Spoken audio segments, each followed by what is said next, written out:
my personal attributes. I knew I just can't juggle across everything. It's impossible. My physical health, my mental health. I was 25 years old, right? I couldn't sleep. I had insomnia. It was absolutely insane. So there was a big breakthrough for me. I made a decision, cut my losses, and from that day on, I will concentrate only on one thing. I will pour all my energy and effort in becoming absolutely exceptional in that one thing. As years have passed, and obviously the resources available for me have grown, now is only the time that I'm able to start, let's call it diversifying or investing into multiple streams of income, okay? But it's very different this time around. Now I'm in the position to hire people who do all the juggling. I don't have to do that anymore. So it's a completely different landscape for me. And trust me, how it's working for now is a lot better than 10 years ago, that's for sure. My lesson number 4, I lived quite many years in Dubai in my life and worked in financial sector there. And if you guys been in Dubai, you know that it's very, very flashy. It's very, very flashy. And I think it's a lot when you're younger as well. You want everything. I wanted the boats, I wanted the supercar, I wanted the penthouse in Dubai, and I wanted it all tomorrow. So where did that lead me? When you have the short-sighted vision and you want everything tomorrow, you start taking risks that you're not prepared for. You start seeing the big and flashy numbers. You can make 100% return on this by tomorrow. I'm not going to even tell you in detail the idiotic investments I did, because I'm embarrassed and you would laugh at it. However, obviously, working in financial landscape in Dubai, I mean, I work amongst multi-millionaires, right? So it's a good possibility for me to see how are they generating their wealth and what are the moves that they are making. So it's very interesting to see that those multi-millionaires, they are still taking risks, and many of them. However, the risks that they are taking are very different to the risks that I was taking. There were some key differences between them. Their risks were calculated. Their risks were purposeful. They had done their due diligence, okay? My risks were just stupid, okay? Simple as that. So I have lived in Kenya for, oh God, almost, I think it's 7-8 years now. And I see a lot of people making wrong risk decisions. For example, people who are not in a position to take risks. I mean, you can see companies like sports bezels, etc. They are making millions out of those people, right? So people who shouldn't be taking risks are taking bad risks, and then people who have reached a certain stability and comfort in their lives, you know, they have the house in Karen, they are in a position that they should be risking. They're holding everything like this. I'm not going to lose a shilling. and actually like to call it kind of a PTSD symptom. When you come from the mindset of scarcity, you're just scared to lose a single shilling. You're not willing to risk anything for a greater wealth. And let's be honest, unless you really cure yourself from that scarcity mindset, it's practically impossible for you to generate generational wealth. It's practically impossible. For you to create that wealth, you need to take risks. Those calculated, reasonable risks. Let's move to my last lesson. My last lesson came, actually all these lessons are in the timeline, in the correct timeline, what I have learned. The last lesson was about cleaning. Very important one. That means cleaning your life. Cleaning your life in so many different ways. Let's start by having a proper routine. People who have a daily routine are more successful in life, both in personal and professional matters. That's a fact. If you don't have a routine, make sure you start today. not tomorrow. I cleaned up my circle of friends. Actually, that one is a funny one because I get a lot of contradiction on that.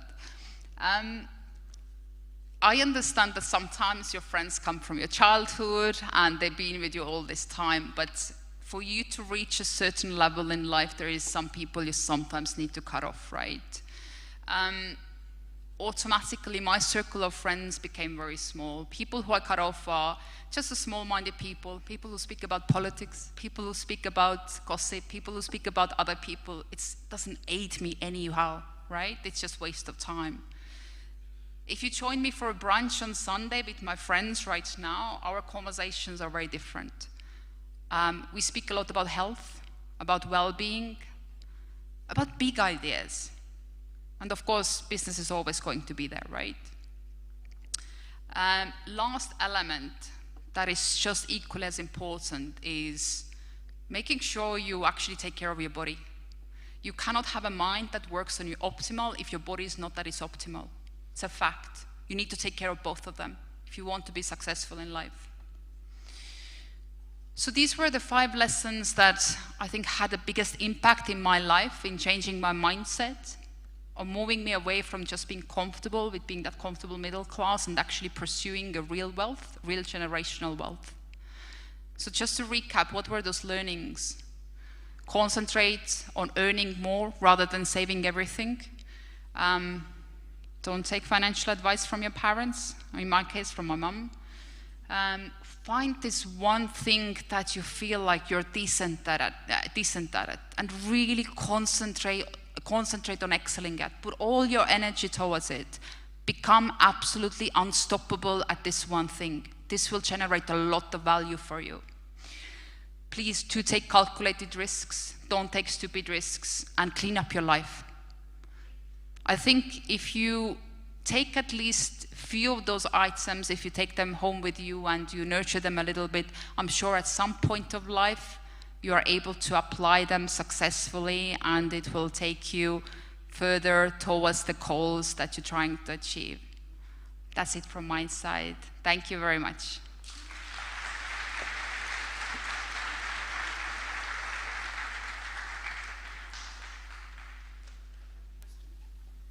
Okay.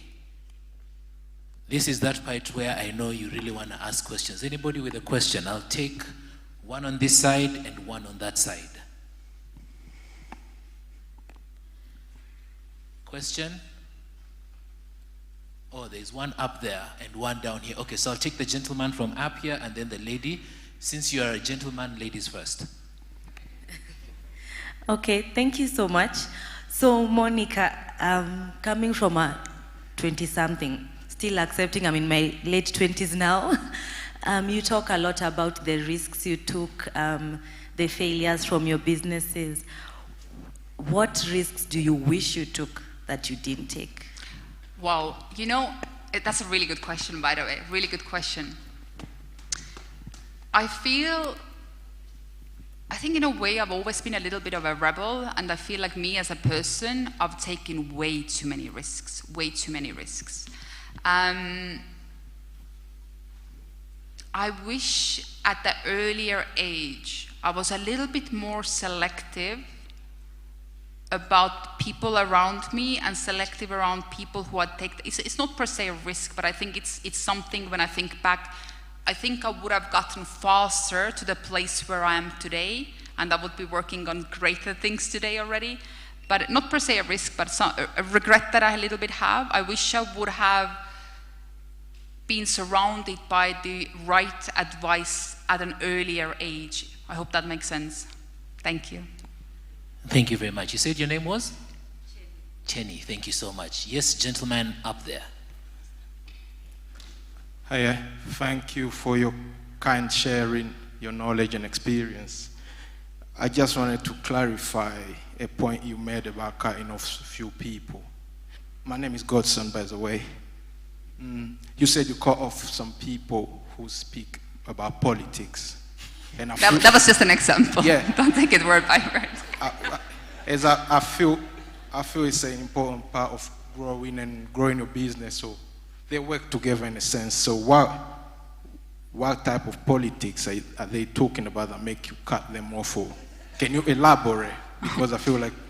Okay, in my example, I've lived in Thank Kenya you. long enough. There's a lot of people who just speak a lot about politics. It's completely irrelevant to me. I would not care less. So for me, what I mean is the small talk. For me, politics is small talk. It doesn't aid me in any shape or form. It doesn't benefit me. I have no control over it. So why would I waste my time, hours and hours, on being involved in discussions that do not benefit me, they do not educate me? So for me, that is a complete waste of time. Wow, I have a feeling maybe we can just take one more question. Okay, I had seen him first, sorry. How are you, ma'am? Hi. My name is Tinda Kanan, and my question is, at what, like when you are trying to concentrate on one thing, what made you make the decision of I'm going to concentrate on this instead of this, and this, although these are other potential options that could thrive? That's a really good question as well. I think for me, funny enough is I worked already in financial sector, and I knew that it's a career worth pursuing. So I think it made it a little bit easier for me. I think what I see a lot in Kenya is a lot of people acquiring their degrees, and after they finish the universities, they realize, hey, I don't think if I really want to do this, right? I think it's important to spend some time with yourself to see if there are any specific industries that you feel that you're passionate about. To see, I mean, for me, financial markets was just an easier thing to go to because I was already in it and I was actually enjoying every single day while working on it. So I think it was a little bit easier for me. But do some work with yourself. Try to figure out, is there a specific passion about something specific that you can pursue? Thank you. And so for those who are online, feel free as well to be sending in your questions, whether for a Q&A. I know I have one right here for you, Monica, but keep sending in those questions. They will definitely be answered. So Angela is asking, what are the key assets that differentiate rich from wealthy, and what risks should we actually take? There's one core differentiator. Any asset, any investment that doesn't generate income for me is a meaningless asset. I don't care about owning land. I don't care about owning properties that I live in. I always have one rule of thumb for me. I will never live in my own house until I have a portfolio of 7 houses. So the eighth house is the house that I'm going to live in. So I think the key is not per se what asset class is. Doesn't matter what asset class it is, as long as it generates income. What you're looking in terms of the if you speak about real estate, you're targeting in Kenyan shillings 9-10% in a year. Financial markets, I think you can get in Kenya about 13-14% already. So these are the market standards, right? I mean, my interest rates are better though. Yeah. In fact, when you just said property, I'm sure there's a Kenyan who's gone, wait, Yani, no property. Thank you so much, Monica. Thank you. Thank you. A round of applause for Monica.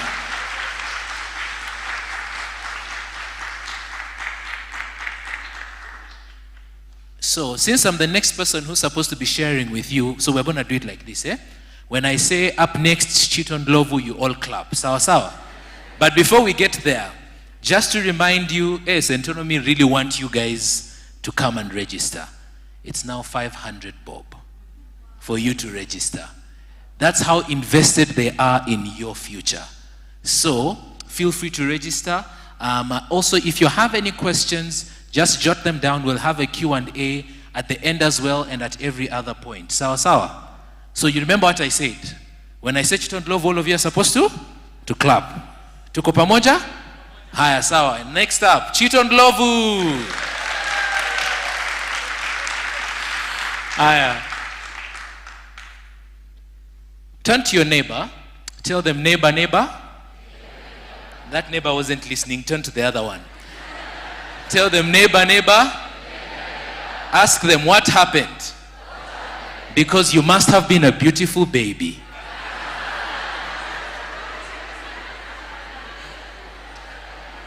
Allow me to first begin by thanking Ms. Washeken Duati in absentia, the founder of Centonomy, as well as Mr. Waithaka Gatumia, the CEO of Centonomy, and the entire team for this great opportunity to share with you about my journey with them. Good morning, ladies and gentlemen, and once again, welcome to the Centonomy January Open Day 2025. Silence is golden, speech is silver, and I am the golden voice, God's son, Chiton Ndlovu. I'm a media personality, a kingdom champion, and a Centonomy alumni of the class of 2019 BC. BC stands for before COVID. Today, I will be sharing with you how to live without envy and victoriously with Centonomy, and I'll be talking about my journey here. I'll be concluding with a secret that I discovered you can use with what you learn in Centonomy to truly live a victorious life financially. So the year was 2019. Uhuru Kenyatta is the president. The only mask we knew was the one robbers wear. Fuel was 100 bob per liter, and we all thought hand sanitizer was for rich people. At that time, I was in financial distress, wondering why my math wasn't mathing, wondering, hey, will things ever change? And then there's a friend of mine who never seemed to be in financial turmoil. This guy was always investing left, right, center. He had recently bought a brand new car. For some reason, we never had conversations about what he was doing, but I always remembered he had attended a financial class, I think that was in 2016 or 2015, on personal finance called Centonomy 101. It so happened Google and the internet read my mind. All of a sudden, Centonomy ads started appearing everywhere. On social media, it's like all my friends were doing Centonomy classes. And as life would have it, I was planning on getting married, and there was no way I was going to get into it without getting some things in order. Loosely put, there always seemed to be more month than money. I was somehow always hanging on a thread. And at that time, I wasn't able to really do anything that I wanted without chukwaing a loan. The only thing I could comfortably afford was my Gazla and then Smoky Pasua na Maweyai Pasua pale Naivas kwa Edu. Like most of you, nobody ever really sat down with me and taught us about finances. We found ourselves learning from others who were also making not so many smart financial decisions. You know, there are guys who did that infamous Quail business. Those guys who started importing weird things from China that never really made sense. And then you would hear 150K for a 50 by 100 in Malindi, 15 minutes from Malindi town. Alafu unanunua, you discover they meant 15 minutes by charter plane. It's 2 hours inside Malindi. Most financial gurus seemed to always be speaking Greek. When they explained about money, it always seemed as though you always had to have that uncle with a 1 million bob that is loose somewhere for you to make it. But somehow, I was always seeing videos about Centonomy. I saw posters here and there. You know what the wild thing is? I'm in the same church with people who went to Centonomy, some people who work in Centonomy, others whose siblings did Centonomy, but somehow, I never did Centonomy. In the Bible, in Genesis chapter 27, verse 40, that is from the NLT version, that is Genesis chapter 27 and 40. For context, Isaac is blessing his son Esau, after Esau's brother Jacob stole his blessing. And Isaac, after much persuasion from his son Esau, blesses him, saying, "You will live by your sword. You will serve your brother. But when you decide to break free, you will shake his yoke from your neck." When you decide to break free, you will shake his yoke from his neck. The day to shake the yoke from my neck had come. I had enough of the rat race, but alas, I couldn't afford Centonomy fees. But the day you decide to break free, a lot of things align. It so happens, a friend of mine told me how she leveraged her social media to get a discount for her school fees here at Centonomy, and that's exactly what I did. At that time, Centonomy offices were located in Westlands. My class was on Saturday morning. The first day I came in excited, eager, thinking I am the only one with financial problems. My first consolation was the number of people in class. Tulikuwa wengi. Where? We were many. Centonomy classes are extremely interactive and very practical. I learned so much about financial literacy, which I will share shortly. Most importantly, I learned about the B curse word, budgeting. Kwanza, that budgeting class, let me tell you. Have you ever heard someone talk about a budget and it sounds like they're describing a holiday on the sandy beaches in Diani, ama an all-expense paid trip to your favorite destination? That's exactly what it felt like. These guys made budgeting cool. They made it fun. Ladies and gentlemen, I can confirm to you that Centonomy will teach you effective, practical budgeting, how to prioritize your finances, and also practical ways to pay off your debts with the money you have right now. You can build savings without having to go back every 2 business days because kunaka emergency. They will also teach you how to ensure you can help your parents without stress. You will be taught how to thrive in your old age and how to leave something for your children's children's children. Even if you think you don't have enough money, somehow Centonomy has a way of making 50 bob appear to be more. 1 bob can do something. That's the power of the journey that you are starting. In conclusion, the secret to truly living a victorious life financially. I discovered it's less of a what, but a who. So in Malachi chapter 3 and verse 10, this is in the KJV version of the Bible, that is Malachi chapter 3 and verse 10, it says, "Bring ye all the tithes into the storehouse, that there may be meat in mine house, and prove me now herewith, saith the Lord of hosts. If I will not open you the windows of heaven, and pour out a blessing, that there shall not be room enough to receive it. And I will rebuke the devourer for your sakes, and he shall not destroy the fruits of your ground, neither shall your vine cast her fruit before the time in the field, saith the Lord of hosts. And all nations shall call you blessed, for ye shall be a delightsome land, saith the Lord of hosts." There is a day I read this thing, and it was never the same again for me. So, according to the Strong's Concordance, the word tithes means a 10th part or 10%. The word meat in the original Hebrew means feed. Prove comes from a Hebrew word bashan, meaning examine or try. Herewith in Hebrew is zothei, meaning this.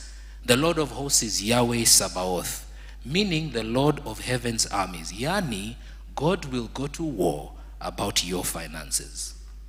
Rebuke is a Hebrew word which means stop it, that's enough. Delightsome means pleasure or desire. Devourer means burn up. So basically put, let's screw back and we redo that Bible verse with this. This is what God was saying to me. Bring 10% into my storehouse so that there is food. Try me, see if I will not go to war about your finances. I will stop the one who burns up, and I will give you pleasure. When he says, prove me now, I said, aha, Mungu mesema prove me. Let's go. I began allocating 10% of my budget to God in addition to everything else I had learned. And I began to also actively pray about things and apply what I felt to do and led to do in my life.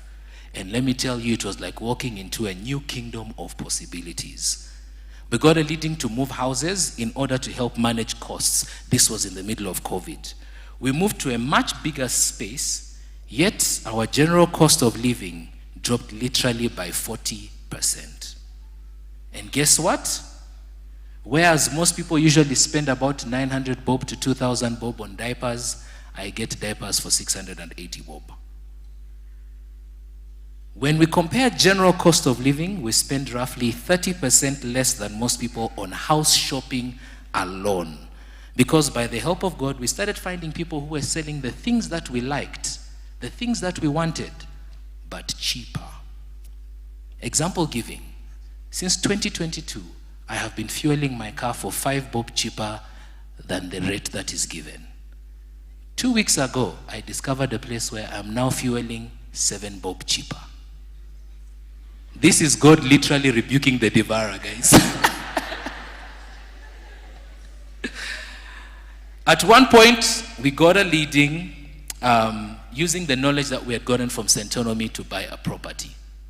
Got that property, and then got another leading, sell that property. So, that property that we bought, ladies and gentlemen, I sold the property 3 million more than I bought it in less than 6 months after purchase.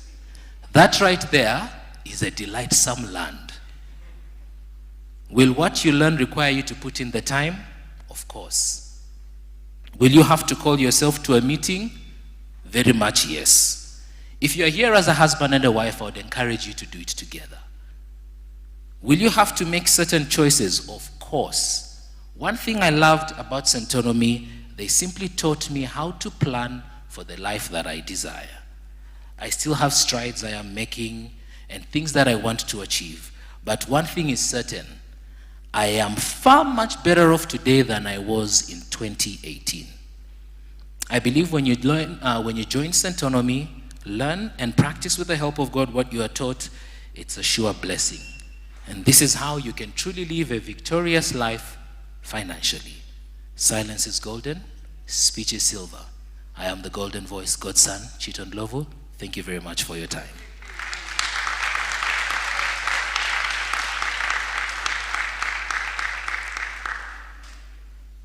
Should I do questions or I just pass by and take it to you? Since I'm the one now who's moderating myself. Questions? Steve, you help me, huh? Anybody with a question? Oh, it's so nice. No one has a question for me. This feels good. I spoke too soon. There's a lady over here, Steve, and then there are 2 gentlemen there. Morning. My name is Kate. Thank you so much for that. Yes. For sharing. So you mentioned when you wanted to do the Centonomy journey. Yes. At that point, you couldn't afford the tuition. Yeah. And you leveraged what you could. Yes. What you had to be able to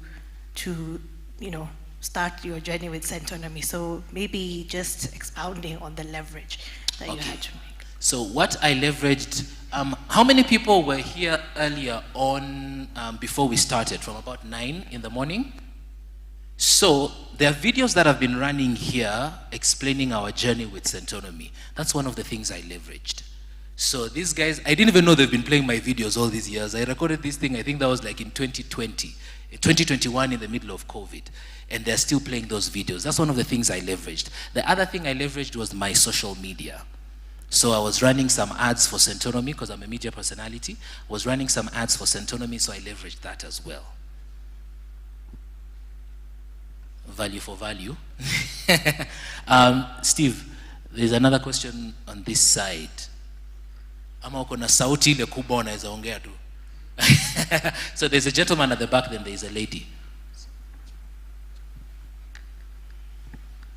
Thank you so much, Chito Ndlovu. Yes. For that inspiring story. Now, my question to you, my name is Chris. Yes, my Chris. question to you is just about the issue of debt management and all that during the time that you said there was financial distress. Mm-hmm. And I know, like in a place like this, it's one of the challenging things for many people. That what advice would you give, especially to young people who could be undergoing a similar challenge that you faced? Somebody could be here and, even the discounted rate, the one of getting into the classes, is just a mirage to that person. Mm-hmm. And here you're talking about, Centonomy classes. But what encouragement would you give to somebody like that so that they start from where they are? For me, one of the first things that I learned was when you're in a hole, stop digging. That's the first thing. If you don't stop digging, you're repeating the same thing over and over again. So one of the things I first had to do was to realize, number one, I was having terrible debt. It's not even bad, this was terrible. And when you realize you're having terrible debt, is then now take a step back and realize what are some of the things that I've been doing. So you have to start dealing with some core value things. You know, sometimes, like when Monica was talking earlier on, there are things we do out of PTSD. Yeah? You didn't have much, or you had much, you're seeing it's going kidogo, you still want more. So to satisfy that inner thing, I can still buy this, I can still go here, I can still do this. The first thing was discovering where is this thing stemming from? And then dealing with it. Personally, for me, my personal decision was never to be in debt ever again. That was my personal decision. And I can assure you, I have lived that way. So that's the first thing. Remember, I believe when I was telling you, what do you decide? The day you decide to break free, you will break free. There was a lady with a question here. All right, so maybe this is not directly related to finances, but when you started speaking, I couldn't help but ask myself, he's so good at what he's doing, he's keeping us so engaged, and what makes him so good at what he does? Maybe it's just what you said, you made the decision you don't want to be like in that financial situation that you were at that time, but maybe just to ask you, what makes you good at what you are? If I tell you God, will you believe me? It's as simple as that for me, to be honest. It's as simple as that for me. It's as simple as that, but also break free. But to be very honest, it's also doing, number one is realizing, like Monica had mentioned, what are you good at? What's the thing that I was born to talk, guys. I came out of the belly, kaboha, I was already talking. That's what I was doing. And so what I decided to do is, instead of me sitting down and trying to figure out something else, hey, I can do this thing, let me do it. I'll refer you back to the Bible. One of my favorite scriptures is in 1 Peter chapter 4 and verse 12. It says, if you have a gift of speaking, speak as though God is speaking through you. Any other question? Yes, me. So, hello. Yes. My name is Esther Mwikali, yes. And thank you for hosting us. So, my question is budgeting. At times, we may have a budget not because that we are poor or we do not have money, but because it is a discipline, I think, for more money. So, what makes you to have that discipline of budgeting? Thank you. Number one is realizing I don't want to be broke.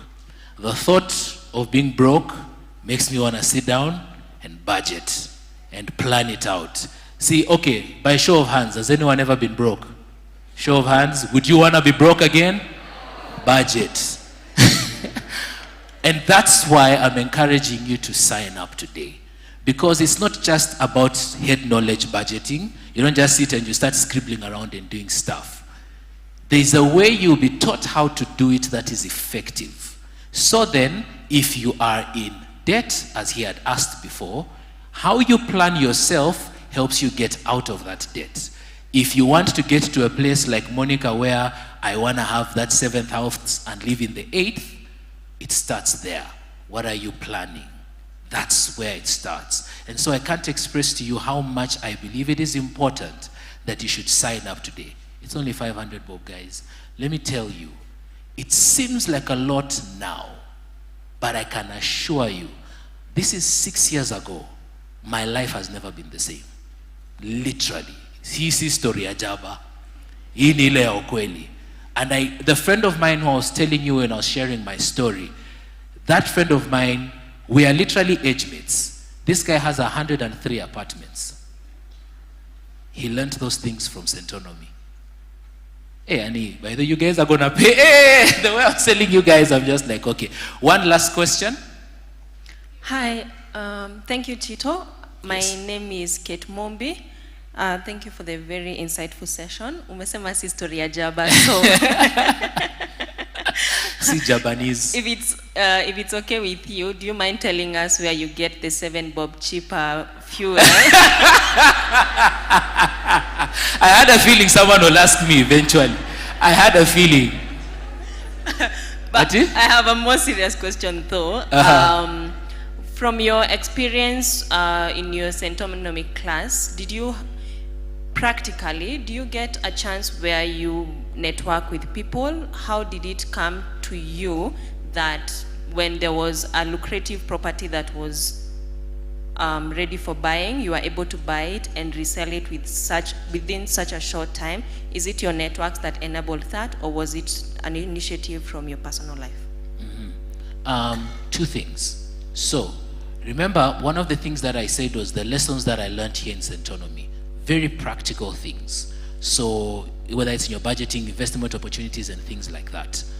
The other thing for me, that's why when I said there's a God factor, I legit meant it. So let me give you the story of how I ended up selling that property. So one time I am driving. So we live on a hill. While I'm so I had mentioned before already, I called a couple of realtors and told them I'm selling. So eventually I also was posting everywhere. There are different, all these places, Then, as I was driving and I turned to the gate, I heard, "Call Jane." True story. So I think, who's Jane? And I remembered, Jane is one of the realtors I knew. So I called Jane, and then I tell her, "Hey Jane, I'm selling a property."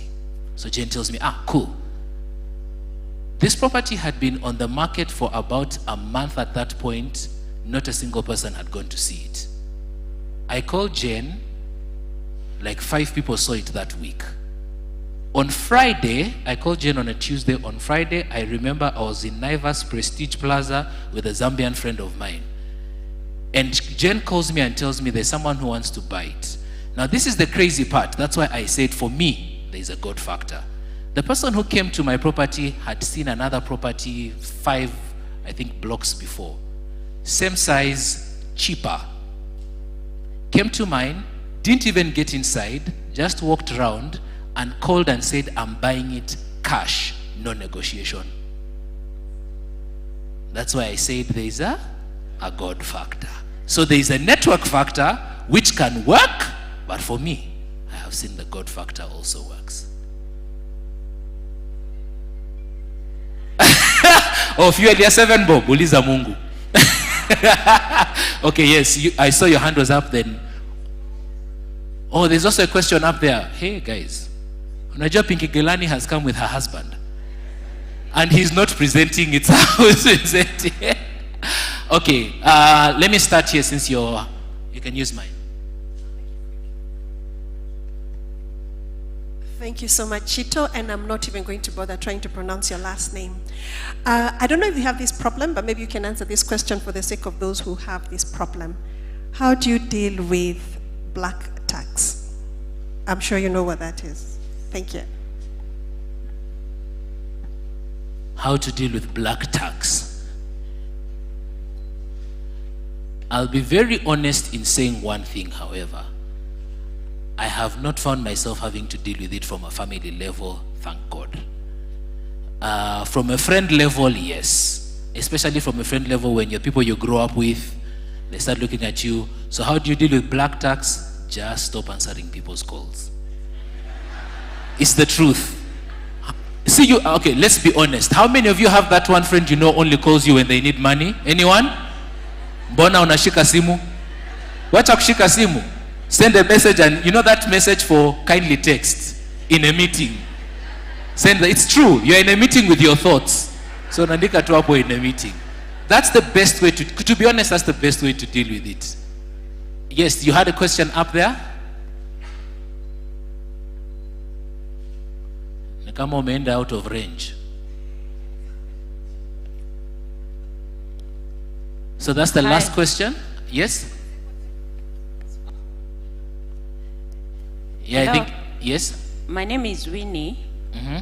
I wanted to find out, since you seem to be so grounded in Christianity, if you really have to take out a loan to do something, should you should you tithe based on whatever loan it is that you've taken?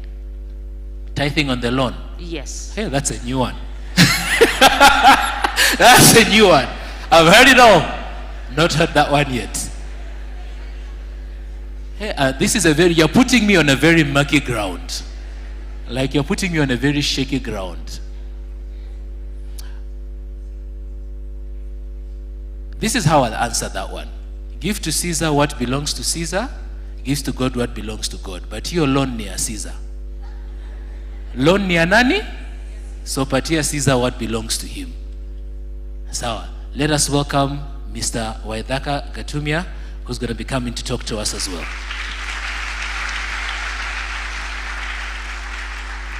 Wow. I didn't know. Now I'll come and stand on the stage. I thought I was going to stand here. I know what I'm going to do to make sure that everybody can see and follow what we're learning and going through today. Just give me 1 second as I figure this out.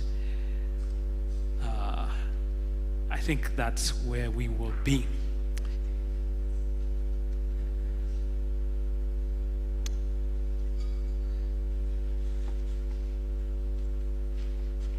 Good morning, everyone. Wow.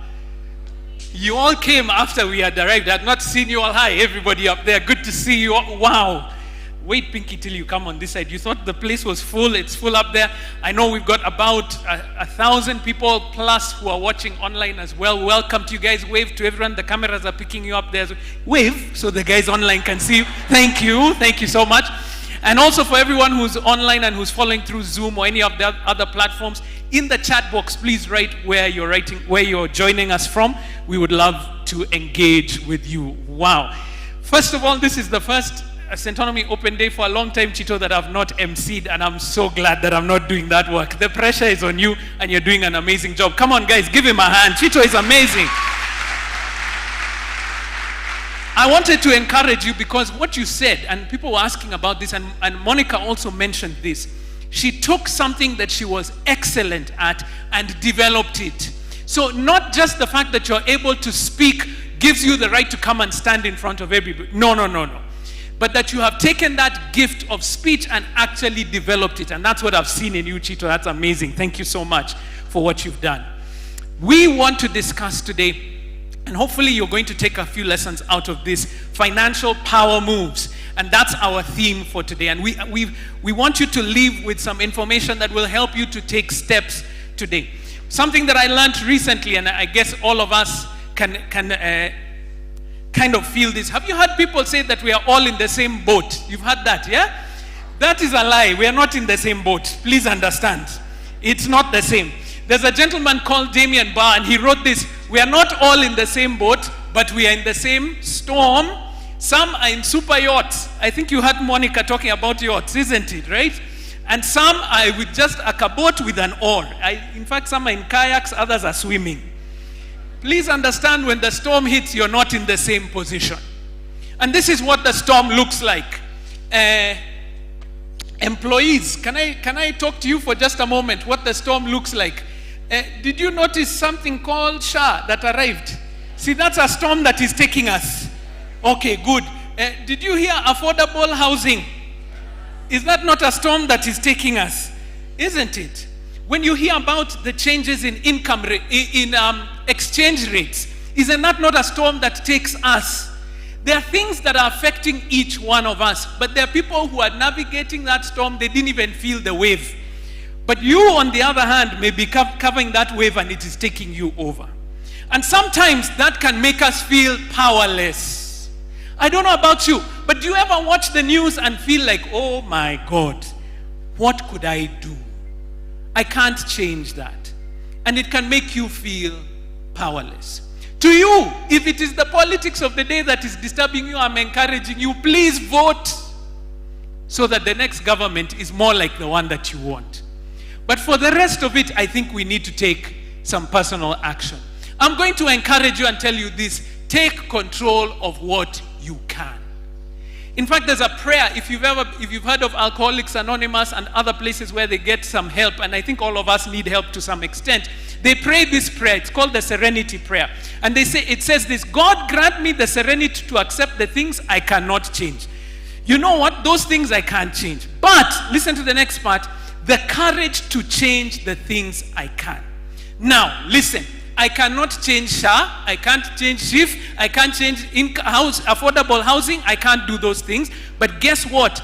Can I change what I do with the rest of the money that I have? Yes. Can I make choices about where I put that money? Yes. Can I do something that will allow me to earn more? Yes.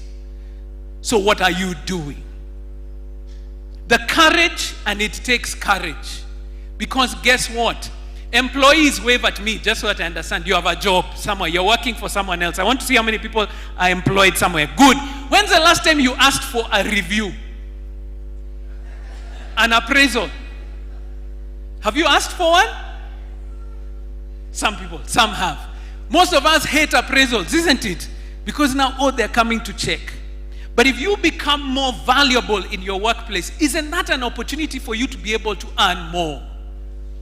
So why are we afraid of those things? So we're saying change the things that I can and the wisdom to know the difference. So I hope we're going to learn the difference between them, and we'll follow through even as we learn. Okay, so what's the first financial power move that we can work on? And it's this. Please write it down if you're taking notes and you're following along. One of them is to do what? Is to decide what you want and set a goal. Let me show you the power of a decision. You decided to come here today. So what did that mean? You had to wake up at a certain time, early. Some people were here at 8:30. There are some amazing folks who came at 8:30 and were seated and ready.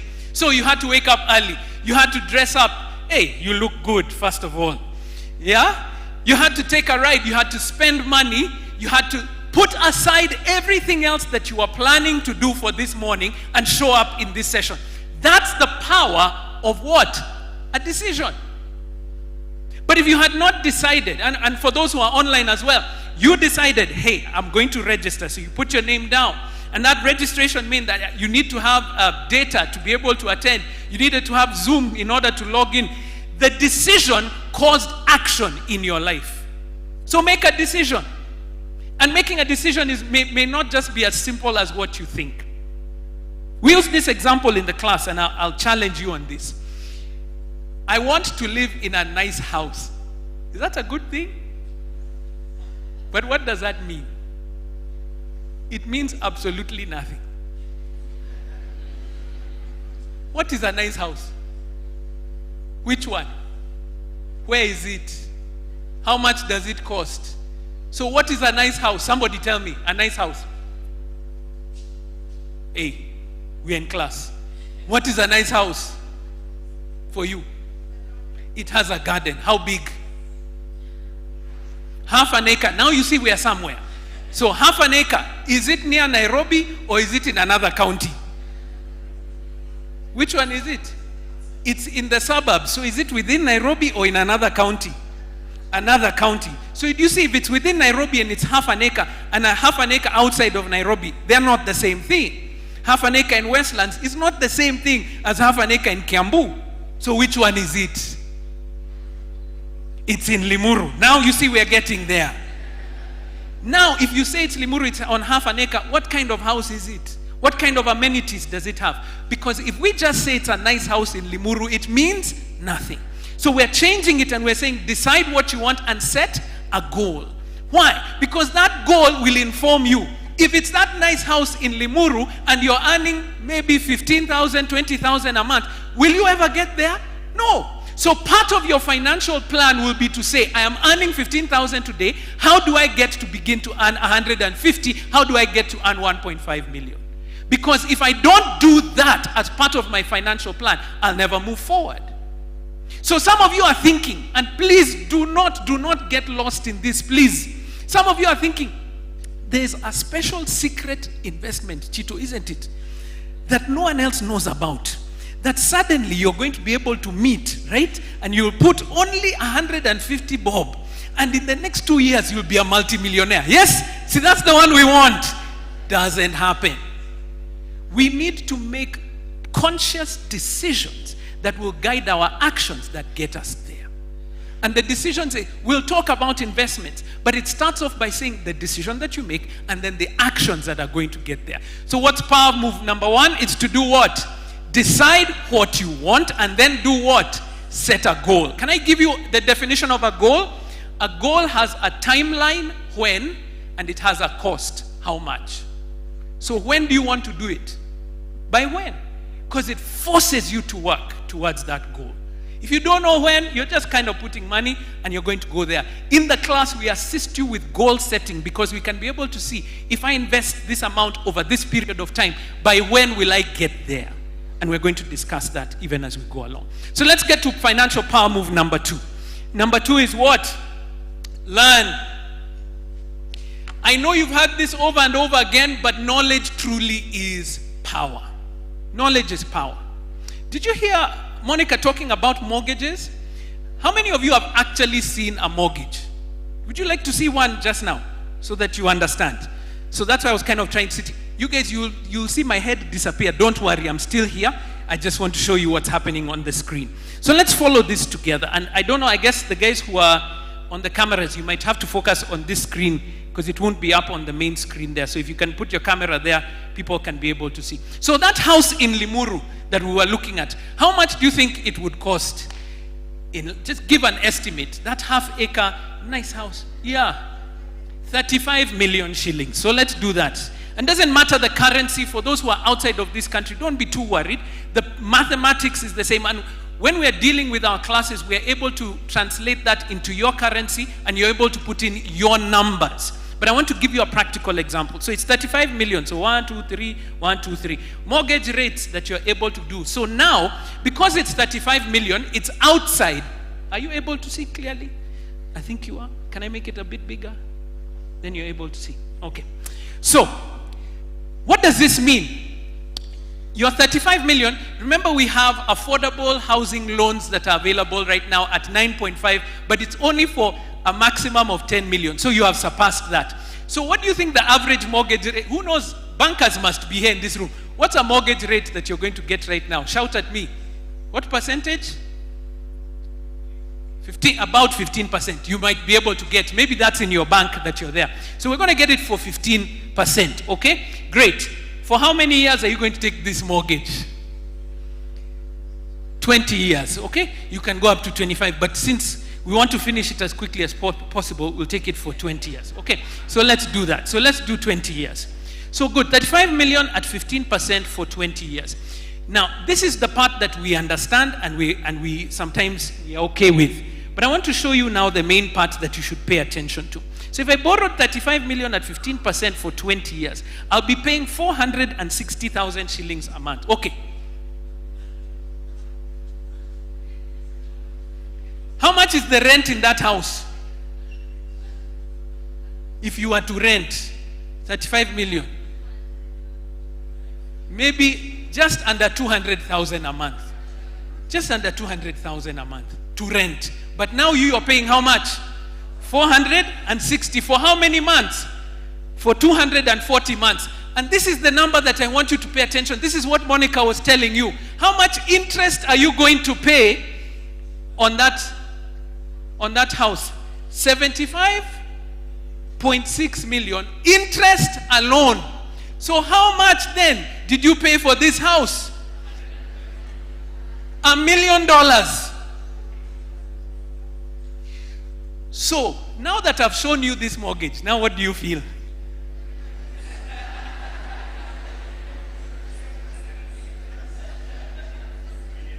Now you begin to ask, is this the only way that we can get into that house? Isn't it?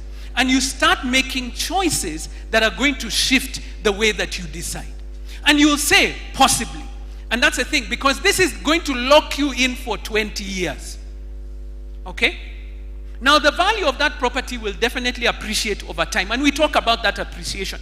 But what it has done is it has meant that your lifestyle has been constricted so much that you don't have a choice as to where you're going to invest elsewhere other than this place.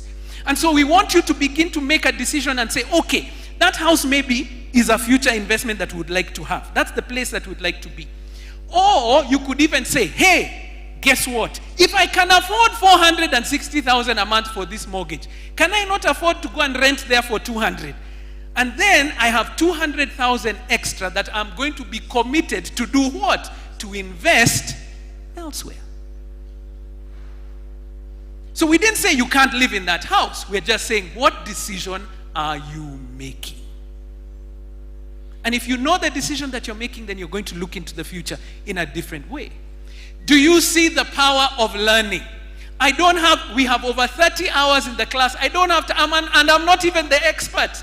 In the class, we have folks who are fund managers who are going to tell you about the stock market, about unit trusts. We have folks who are real estate agents who are going to take you through the whole process of mortgages and buying properties. We've got others who are experts in insurance, experts in tax, who are going to assist you to make better decisions. And so I want you to understand that learning is a huge part of what we have to do. The financial power move that I'm discussing here is that we must learn. Because knowledge is truly power. And if we don't do that, we're going to find ourselves in a tough position. That's what the investment is. Now, I want us to do this. Just look at your neighbor and say, well done. For showing up. But it's not enough. No, first of all, this went out to thousands, hundreds of thousands of people, but you chose to be here. That's powerful because you're already learning. You've seen something you probably had never seen before and learned something that you've not done before, but it's not enough. If you want to actually learn, you have to spend time in a classroom with somebody who's teaching you. And I was really excited when I was listening to the story earlier on. Remember, Monica said at the very beginning, and she said, please don't listen to people who are still trying to make it. Listen to people who have made it. Isn't it? In our class, one of the first assignments that we give you is to go and look within your network for someone who has made it. The assignment is actually to go and interview them and ask them, how did you get where you went? And I tell you, that's the assignment that changed my life. I've been in this class myself. And when I did this class, I went and please, I'm giving you a head start. When you're in the class, you'll come and understand. Getting time with wealthy people is very difficult. So when I was given that assignment, I thought I had all the time. So by the time I was required to give that assignment back, I was on my fourth choice. And I thought, this is just a guy. He's a member of our church, and I knew that at least he owns his own home. So he must have something. Little did I know when I sat this guy as he began to explain how he owns a hotel in Mombasa. He owns a building in town. He has 3 businesses. Do you know how you're writing notes and you're like, and he's an orphan?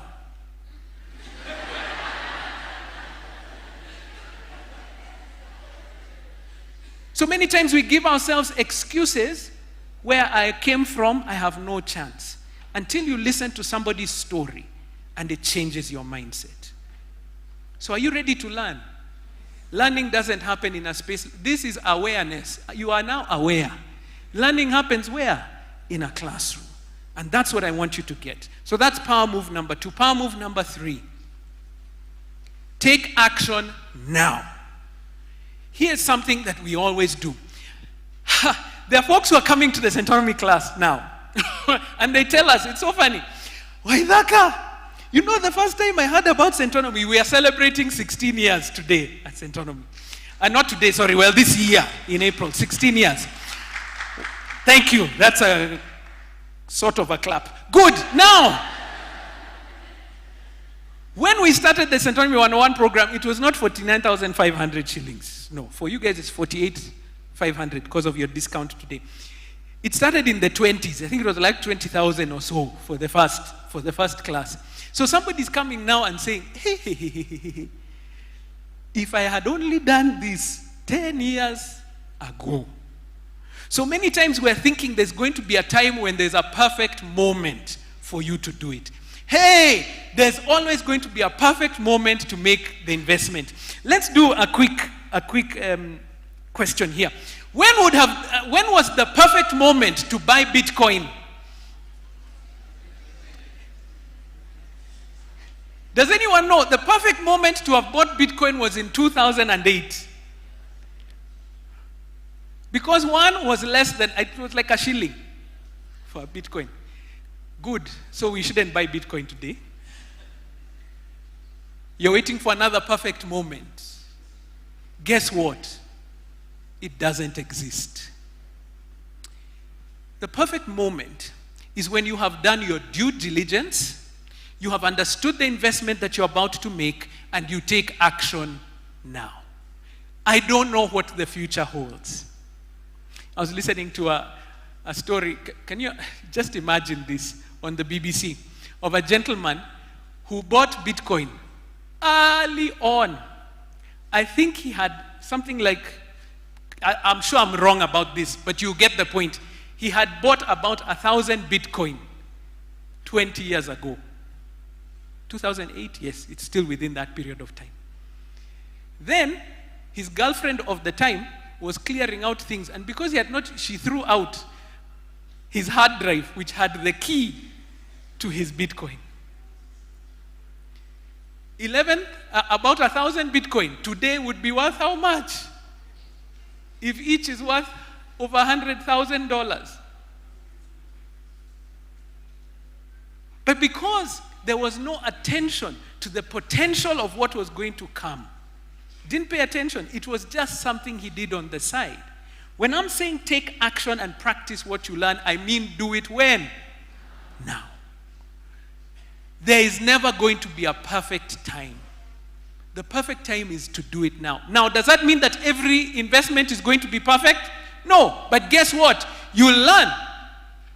If you learn that this doesn't work, stop. Pick something else and do that. But if you don't start, you're going to find yourself there. We found over time, the people who find the success are the ones who take action. Because guess what? They try it. If it works, they keep doing it. If they try it and it doesn't work, they stop. Last one for today. Financial power move number 4, review. And this is key. Please understand, just buying shares is not an investment strategy. You need to go back and ask, in shares in that organization, is it still worth it? Is it growing to the position that I want? And if it is not, what else can I be able to do? So in the class, we're going to help you with this review process so that you begin to understand it's not just doing one thing for the rest of your life that's going to get there. One of the problems that we have, ladies and gentlemen, as Monica was telling us and Chito also advised us a few minutes ago, is that we take advice from people. Hey, how many people joined the Chama because their mother took them there? Good. How many people joined that circle because it's their mom who took them to the circle and told you to do it? See, we are here. And we've never challenged that thought. Why? Why? So the review process begins to challenge you and say, is it doing what it was supposed to do? And in the class, what we do, what we've integrated now into the program, and that's one of the things, Chito, as I said, we develop every time, is that after you finish the program, after 6 months, we call you and say, hey, you had set out a goal, you had set out a plan, what has happened so far? After 12 months, so for the first year after you've done the program, Centonomy is going to work with you and ask and see what is the result of what you have tried and what you're going to work through. So we don't just leave you in the lurch. Ladies and gentlemen, knowledge is power, but it's not powerful if you don't implement it. So there are people who are very knowledgeable.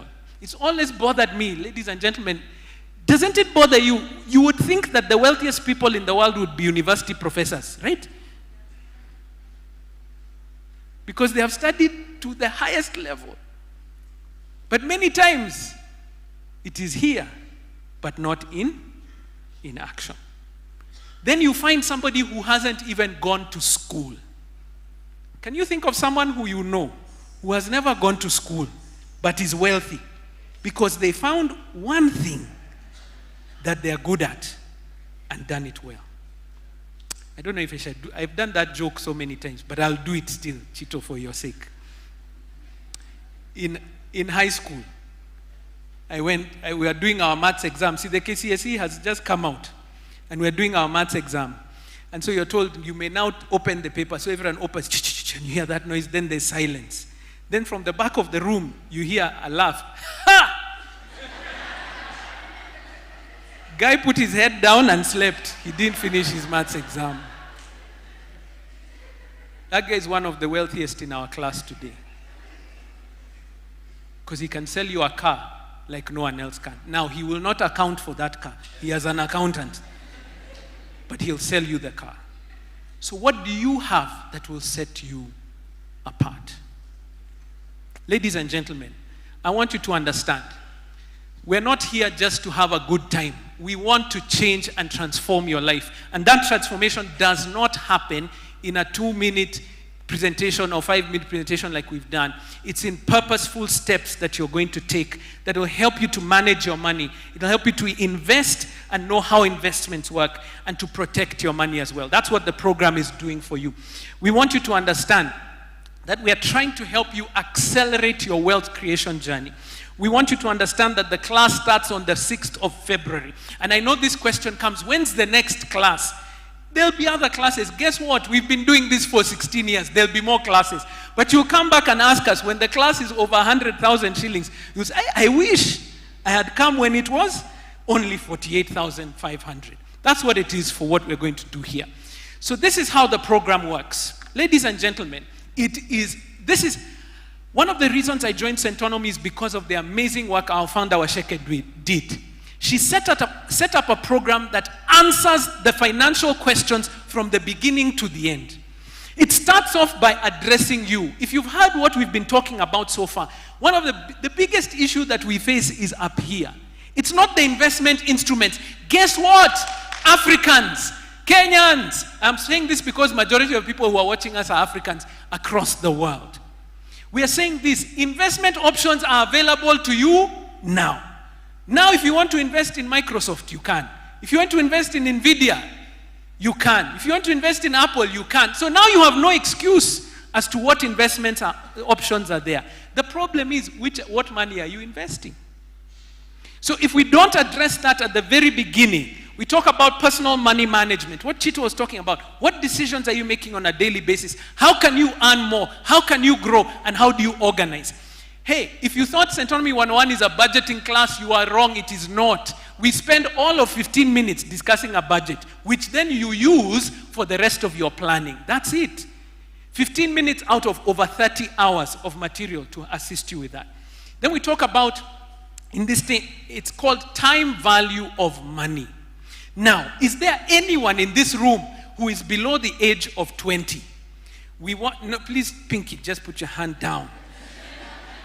We look at you with envy, young lady, with envy. Why? Because your 5 shillings is probably worth more than my 5,000 shillings. Why? Because you have the advantage of what? Time.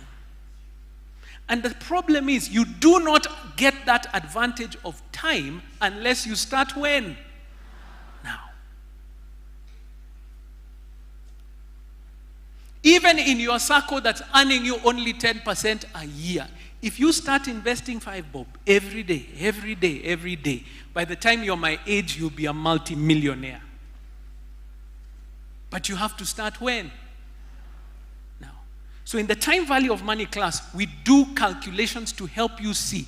I want, by the time I am retired, in less than 20 years from now, to have an income of a certain amount, and you put that number down. And in the class, you're able to calculate what size of assets do I require in order to get to that same place.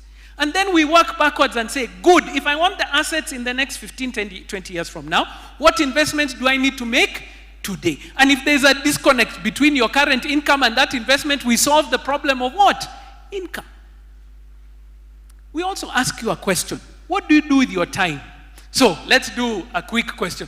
If you are not here during this session on a Saturday morning, what would you be doing right now? Sleeping. I ask you this question. Do you think that wealthy people sleep as much as you do? It's unlikely. Organize. What Monica was talking about earlier on. We practically organize what you're doing there. So time value of money, my favorite class, because you begin to see, oh, that's what I need to do today. Then we talk about debt management. This was just a picture of what we go through. We look at how do you use debt to grow, how do you get out of bad debt, and how do you pay down your debts, especially those, I know they're in this room and they're watching online. Those guys who have Fuliza, they have, what else do you have? Then you have a SACCO loan, you have a car loan, you have a mortgage, and you're wondering, where do I even be? See, they are here. I can see them laughing at me. Where do I even begin? Can I tell you a short story about what the power of learning is? There was a lady in our class. She was overcome by debt. In fact, when she came for the class, she missed the debt class. So I called her and asked her, "Where, you didn't even come for the debt class?" I said, "Me, I don't even want to see what my debt looks like." So we sat together and we went through it. And we learned something that has even applied to my life today. She learned, number one, guess what? If you have debts, imagine you can negotiate. She did not know that. So what was she doing? Every time the bank or the SACCO is calling her, what would she do? She's, Simu, off. What was she doing? Mteja. Mteja, mteja. When we went through the class, we sat down with her and said, imagine you can negotiate. She had gone through a very tough time. Her family income level had dropped significantly. There were issues. So we said, why did you not go to them? She went and negotiated with her bank and with her SACCO, and both of them gave her a period of time for her to go and get her act together, interest-free. Not only that, but she began to understand which debts do I need to start with, who else can I be able to do, and by the end of that class, she was on her way to getting out of debt. Please go to the Centonomy YouTube channel. Everybody, you can go to the Centonomy YouTube channel and you'll see the number of people who come out of this class shocked that they can get out of debt because they didn't know the process. After that, and I know this is the part that hopefully everyone are going to understand, we get into a class called Living Abundantly, and we expose you to a life coach who helps you with making those decisions that you hope to make, the ideas that you want, the plans that you want, getting out of the mindset that you found yourself in so that you can make clear and obvious decisions. Once we've done that, I know these are the classes everyone wants to get into, the investment classes, where you learn about treasury bills, bonds, and unit trusts. You learn about property, you learn about stocks from industry experts. Why do we do these classes at that point? Because if you don't have a goal, you cannot decide which investment matches that goal. So you're busy thinking, I'm saving in my SACCO, and this is the one that is going to pay for my retirement. No. It's not the matched investment. But is a SACCO a good investment for savings? Yes. So which one are you going for? So I know we cannot cover every single investment option, but it allows you to have a good picture of the investment environment that allows you to apply that to all the others that are on the way. Then we get into the protection classes, insurance, estate planning, and taxes, so that you're able to see now, how do I optimize to protect the wealth that I'm building? And that's what happens in the class. And after that, in Module 11, you get into My Financial Plan. My Financial Plan is taking all the knowledge that you have and putting it into a 5-year financial plan. 5 years is good enough for you to begin to see the results and begin to adjust and review for the future that you want, even as we go. After that, we talk about investment groups and the graduation plan. Ladies and gentlemen, I'm trying to convince you today. This is the time. The fact that you have come here is good, well done, but it's not enough.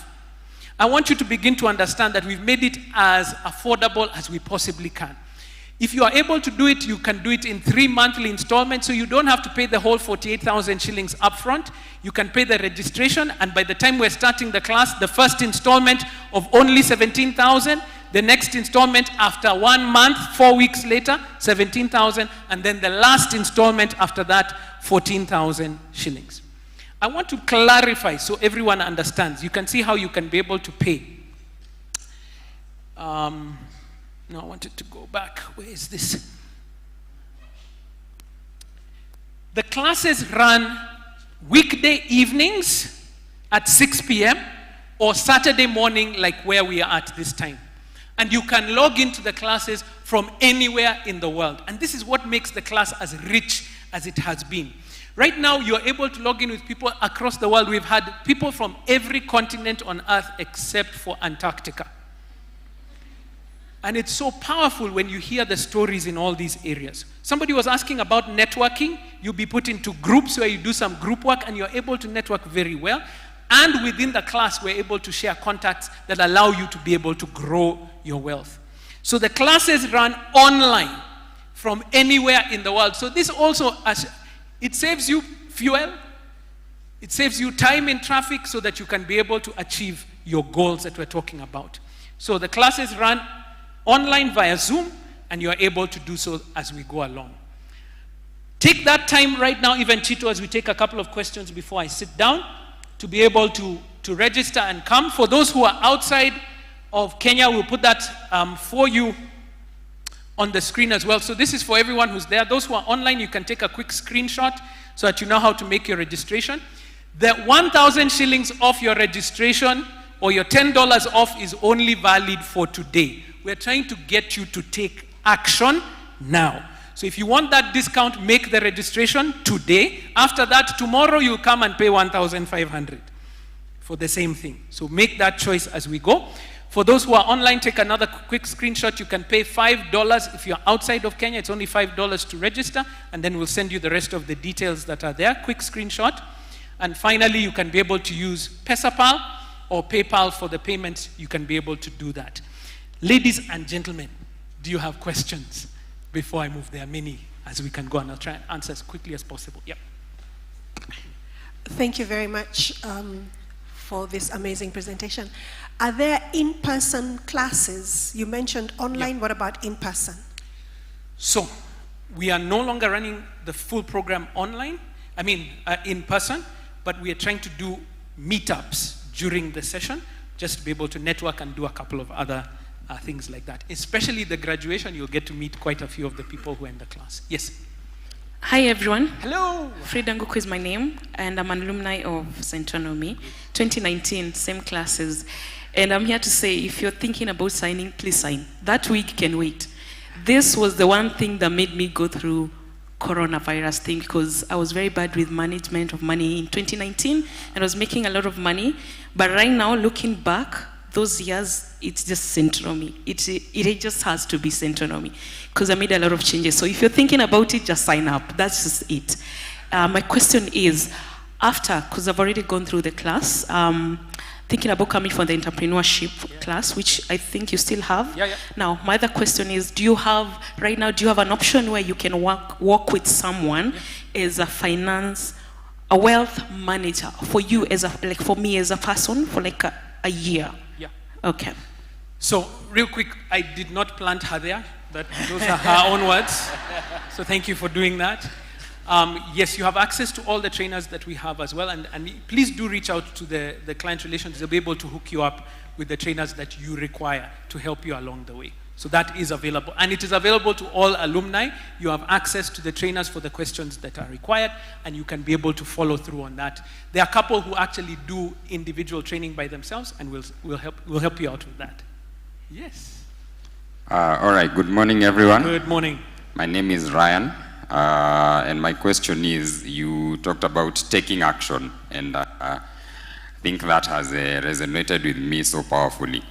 So, my question is, does Centonomy have investment vehicles? Because for me, I want to take action. Okay, maybe not by taking the class, but just diving straight into investing, you know? Yeah, so does Centonomy have any investment? No, we don't have any, and that's one of the benefits of coming to Centonomy, is that we are independent and we are objective as far as your investment options are concerned. I am sure your bank has a personal finance program for free. But what is their intention of giving you that free product? That you will do what? Invest with them. Here at Centonomy, we are giving you a broad spectrum so that you're able to select the right investment for you. If you go to a stockbroker, all your financial problems can be solved by what? Stocks. If you go to a real estate agent, all your financial problems can be solved by what? Real estate, because they know what they're talking about there. But when you come into our class, we're giving you a broad perspective that will allow you to make good financial decisions. We'll guide you to where those investment options are, and it is impartial. That's the power of Centonomy classes. Yes. Hello, my name is Rose Toti Tabuke, and the previous speaker spoke about how silence is golden, silver is chosen. I was chosen by God, so I will speak. Now, my question is about the etiquette around financial conversations. What is ideally meant, what type of questions you should ideally ask when you get to interact with these wealthy individuals, and what conversations should you stay away from to avoid the risk of, sounding silly? Thank you. The silly, in high school, I think, I can't remember who it is who said this, but forgive me if I've misquoted them properly, but I believe the only foolish question is the one that was never asked. Ask, and if it's really that, somebody will tell you, let's leave that, let's get to the real meat of it. We'll guide you on how to interview that person that we're talking about in the class in that assignment, but many times the interview is best organic. Having just a discussion over a cup of tea. How did you make some decisions? What are the things? It's an open discussion, and we'll guide you on how to do that when you're in the class. Because sometimes if you give a prescription and somebody's journey was outside of that prescription, you miss. So I think that's a key part that we need to work on. We are running out of time. I'll take only one from up there. Chito, am I allowed to do that? Thank you, sir. Good morning. Good morning. My name is Stella, and I took the program some time back, and then I dropped out. Question is, do I start over or can I continue? It depends. And so if you're in that position, we have a wonderful team outside at the main desk there. You'll ask for Nancy, and Nancy is the main contact person that you're going to deal with. She'll assist you to see how you can best pick up from where you left. And that happens. Sometimes it happens, but I'm so glad that you have come back. You know, some people give up and completely give up and disappear. But that you've come back is so amazing, and I'm grateful that you have chosen to be here. Chito, I didn't see if there are any questions for the online audience that I can be able to do. Very quick. What is your view on debt and your opinion? Consider bad debt versus good debt. Here's a simple way to think about good debt versus bad. Who was that who asked that question? It was anonymous, I think. Good debt versus bad debt, and we talk about it in the class. Good debt goes towards what? Assets. Because assets put money where? In your pocket. If you own anything that puts money in your pocket, it's an asset. Now, I want you to do a quick self-assessment. Of all the things you own, how many of them pay you?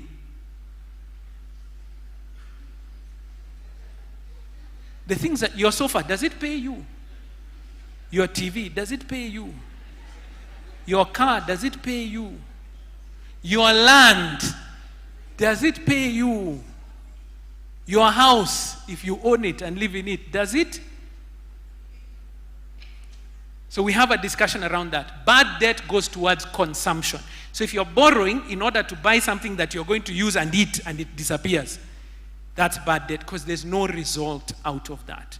So that's one of the ways that you can be able to do. Very quickly, how do you find that one thing that you're really good at and specific about it? We'll talk about it in the class, but it's a process of trial. Now, in your lifetime, I'm sure some people have told you, hey, you're really good at this. People come to you for this, and that can be an indicator. But often, especially for the young people in this room, it is about trying.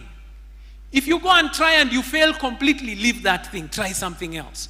It's a process of discovery. And in that discovery process, you begin to see your strengths as you go through it, but it requires trial. Ladies and gentlemen, thank you for being so kind as an audience. I hope you have learned something. See you in class.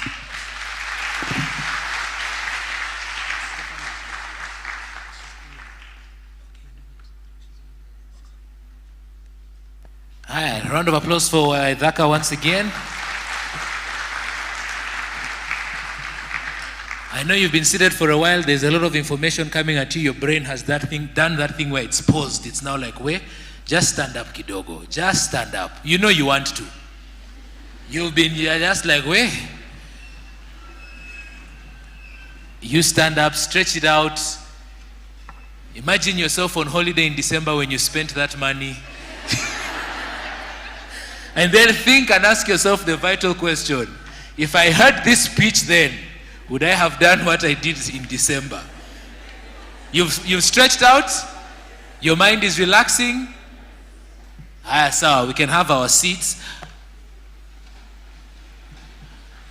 By a show of hands, is there anybody who's here who's already registered? That Paybill has been higher. I'm giving you this book. All of a sudden, all of you have not registered. I will give you this book. You see the power of registering?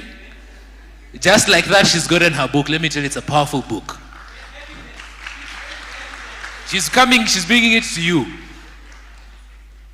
Now I have... Gentlemen, you have registered. Uko na evidence? Haya. Come and get your book. You show her your evidence first. She confirms. I may register. Haya, there is your book. I'll encourage the rest of you who did not register in time to please feel free and get the book. It's a fantastic book. It's only going for 1,000 bob. It's at the desk over there. I've personally read the book. And then when I got the book, it came with a notebook. You need a notebook. If you can, buy 2 copies of this book. The first one, scribble, hit the book because you will see a lot of things. Then the next one, now read properly and understand what it's saying. Sawa sawa. Now we are going to be going online to Stephanie, who's going to be also giving us a presentation. Welcome, Stephanie. I don't know if you guys can see me. Am I audible?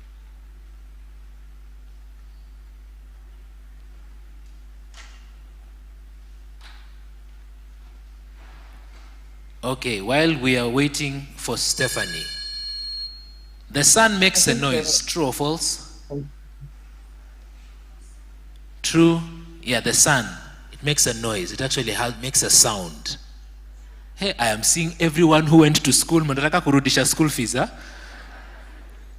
Does the sun make a noise? True or false? True, false?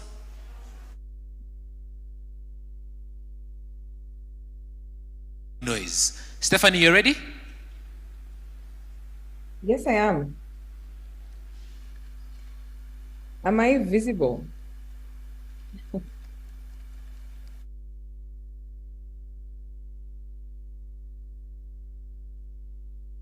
Please let me know when to go ahead.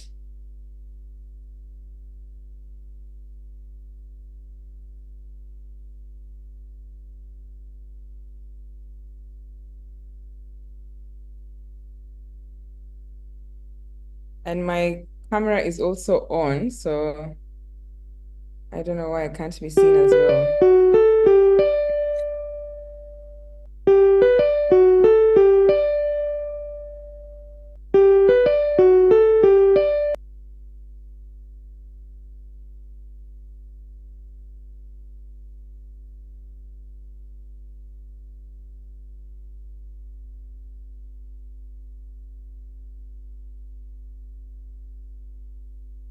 Okay, so can you see me now? Okay. Okay, lovely. All right. Hi, everyone. For both the people who are seeing and joining online and physically, I unfortunately could not be present today for obvious reasons. If you follow me on Instagram, I happen to be a digital content creator, then you know where I'm at. But one of the things, I'll just get straight into it, because one of the things that Waithaka mentioned earlier was if there are people in the room. You've learned something new today. Anasema, when I was at this day, I learned the a minute. We are trying to connect you with the online audience. Give us just a small minute. But Okay. the physical audience, we are trying to connect you. The online audience can hear you perfectly. So Okay, just hold on a minute. Thank you so much. Let me just remind you, if All right, you are I'll still signal planning, you once everything is good to go. Okay.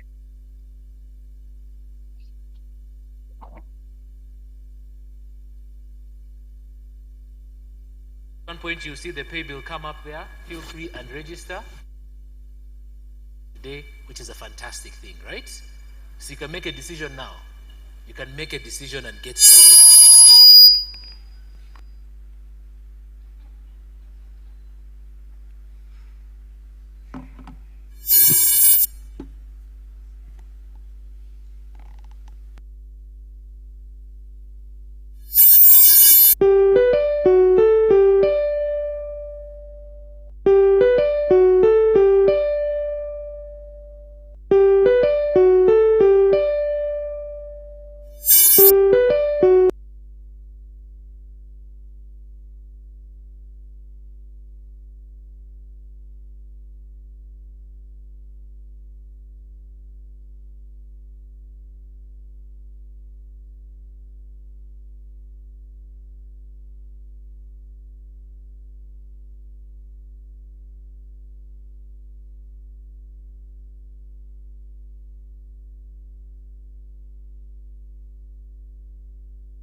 to be here, and I'm very excited to be talking about money, especially now.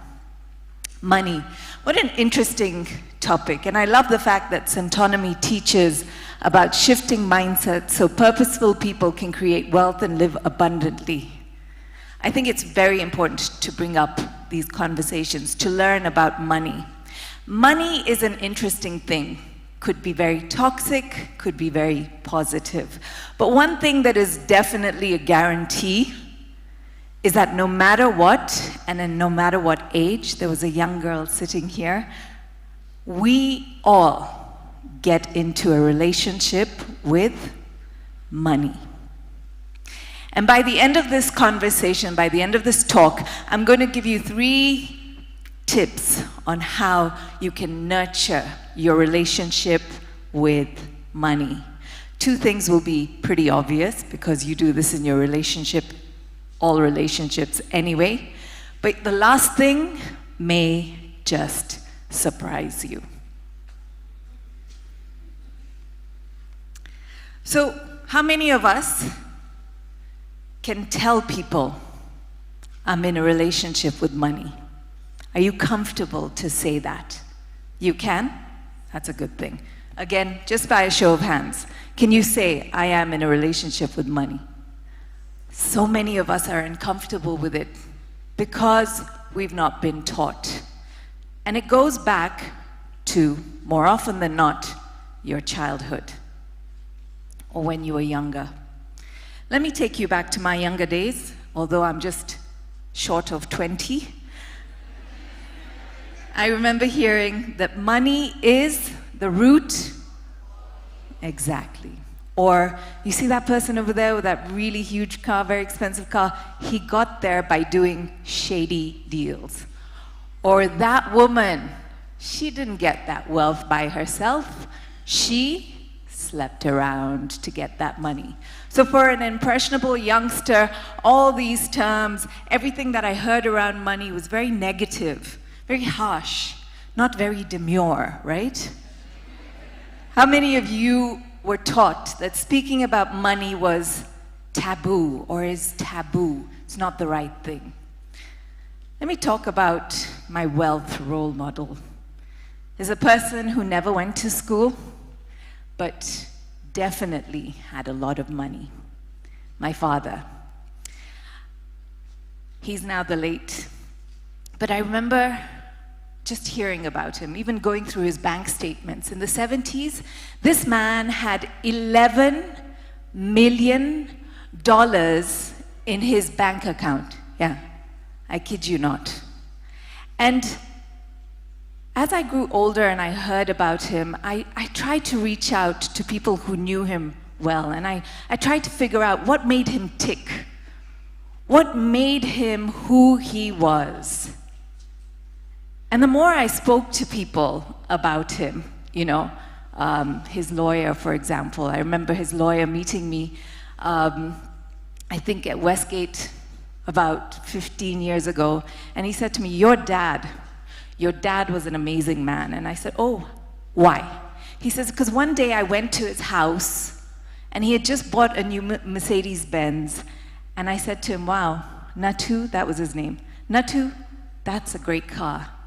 And he took the keys, and he put them in the lawyer's hand, and he said, it's yours. Someone else told me a similar story about a Rolex that he was wearing. You caught him on a good day, and you complimented him, and that Rolex was now theirs. So my question was then, is generosity the answer to being wealthy? Because what was it that made him this wealthy person? And when he passed away, I always lament, say, I wish that he had left his knowledge of how to garner wealth. But the only thing I inherited from him was his flat ass. And may my papa rest in peace. I know I get my sense of humor from him, so he would appreciate that joke. But the one thing that came up about him a lot was that he loved life. He really did. He enjoyed life. And he loved love, so much so that he had 2 wives. My mom was the second wife, and I'm sure here and there was a girlfriend or 2. Sometimes when I see somebody who looks like me crossing the street, I'm like, let's not go down that route though. But his biggest love affair was with money, and I don't doubt that for a second. But when I really think about it, I'm sure no one taught him, right? There's nothing that taught him that his mindset should be just to fall in love with money. So like him, we can all learn how to create wealth. We just have to have the self-awareness to learn. Something in his life forced him to perceive money differently than you and I. It is perception, it is mind shift. Let me tell you a story about mind shift that happened to me just the other day. I was late picking up my kids from school. I was driving from Westlands to Lavington, and now, thanks to the fact that it's January, traffic is crazy. I was sitting in my car on James Gishuru, you know, near that Shell petrol station with the KFC. It's hot, my AC is not working, and I was getting frustrated. And this guy came, he's holding a bunch of hats, he's trying to sell me caps, you know, bucket hats, caps, all of those. And I put my window down, and he goes, "Mama, support." And I said, "Ay." And pardon my Kiswahili, please. Let's laugh at the jokes, not how I pronounce things. And I said, ni January nimesota. And he looked at me and he goes, "Wewe unaweza kusota kweli?" And I looked at him and something inside me shifted. Did that vendor know that he just changed my perception for 2025? Probably not. But you see, I'm a mom of 2. And why I say it's important that we change our perceptions around money from a very young age is because I teach my children one thing that is very important. Your words are your prayers. Say it with me. Your words are your prayers. So how can I tell someone that I'm broke? My words are my prayers. Am I not being a hypocrite? I am in a relationship with money. What is broken in that? Even though I may be finding it hard to pay a couple of bills here and there, I'm not broke. So, he changed my mindset. I want you to think about it. How many times do you utter something that you don't want to be your reality? Maybe you're making a joke, or maybe you're trying to shut down a conversation, and you just say something, especially in relationship to money. So, I may sound a little bit repetitive because I came in and I heard that Monica said a few things, Chito may have said a few things as well, and I heard Waithaka talking the same thing. But maybe it's a message that you all need to hear today. Let's talk about it. A journey that, the mapping your wealth creation journey, it's a journey that indeed starts when you are totally unaware. So here's your first lesson with wealth. Be keen. Want your wealth. And it's not a bad thing. Let no one shame you for wanting to make money. No matter what you have been brought up to believe, let no one shame you for wanting to create wealth. I run a platform called What Women Want, and we started in 2018. And these conversations would happen, it's pretty much like this, but it's more moderation. So we'd have an audience and we'd have conversations regarding everything around women. And when we started, sometimes we'd have 5 people in the audience. Sometimes we'd have 2 people in the audience. Waithaka was there when we had no people in the audience, and we had to go around asking people to come in, in the mall, come and just sit down. And a year and a half later, just before COVID, in February of 2020, this event had grown to 400 people. And Waithaka was there, and he was speaking at this event. And it was very interesting to me because I was not charging people to attend this event. It was free to attend. But we had grown exponentially, and we also had people who wanted to be there, like brands. So there were 2 or 3 brands who were there, but I had not charged them to be there. Again, maybe my mindset was, if I'm generous, I will get wealthy somehow or the other, fingers crossed. But no, I didn't. The thing is, I wasn't probably keen enough. I didn't want it badly enough. Lesson number 2, be engaged. I've heard someone talking about networking. So yes, meeting people is very key. Building a relationship is key. They say your network is your net worth. However, what I would encourage you to do when you are out meeting people and talking to people, whether you're an ambivert, introvert, extrovert, whatever it is that you are, make sure you're not doing it in a selfish way. Yeah, you want to grow your network.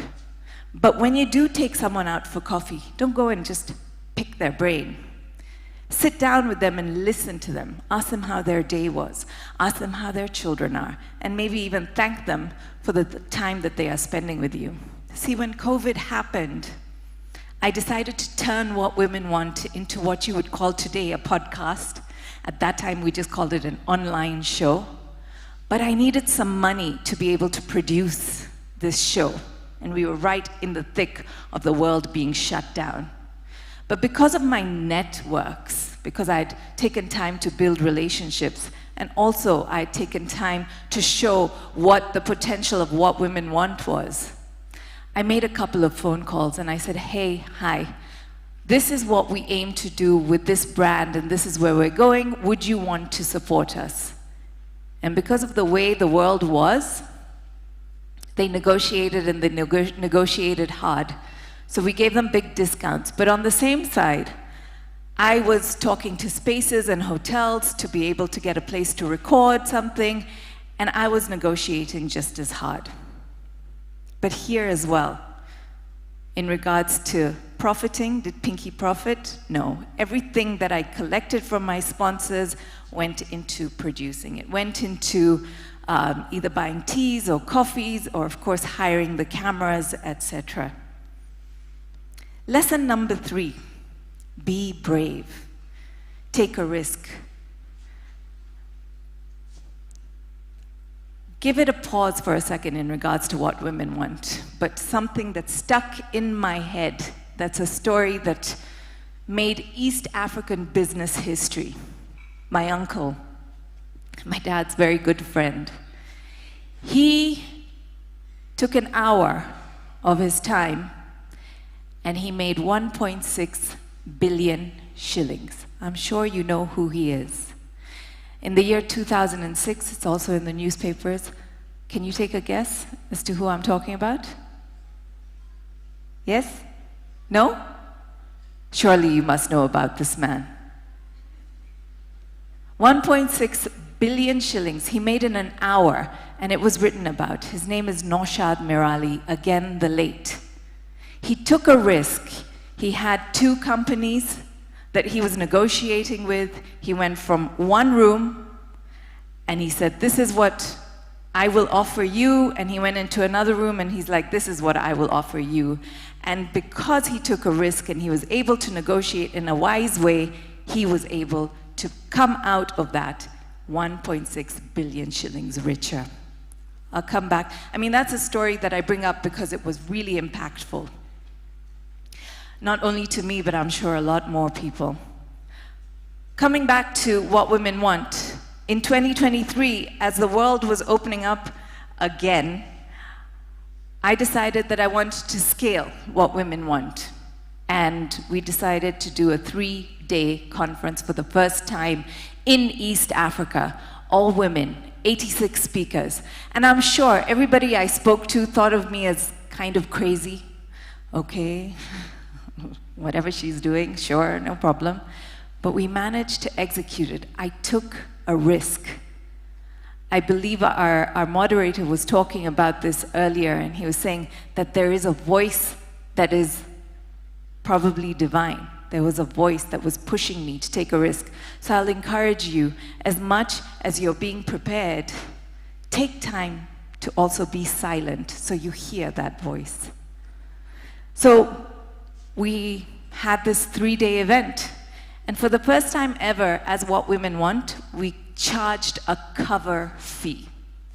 And we also negotiated with people who wanted to be a part of the event, who paid us cash. Here, did Pinky profit? No. No. However, Pinky did not go into her pocket for the first time. And it made me realize that there is a potential to scale. However, you will never know this unless you take a risk. Naushad Mirali would have probably not, known had he not taken a risk. And that was not, I'm sure, that was not the first time he took a risk, right? So, what Waithaka was saying earlier, sometimes it's a good thing, sometimes it works out, sometimes it doesn't. But you will never know unless you try.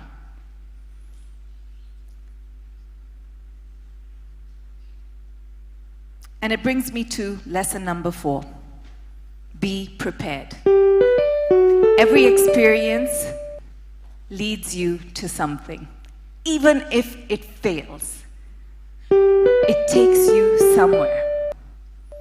Right? So you have to be able to say, look, I tried, I did it, and it either worked or it didn't. They say opportunity favors the prepared.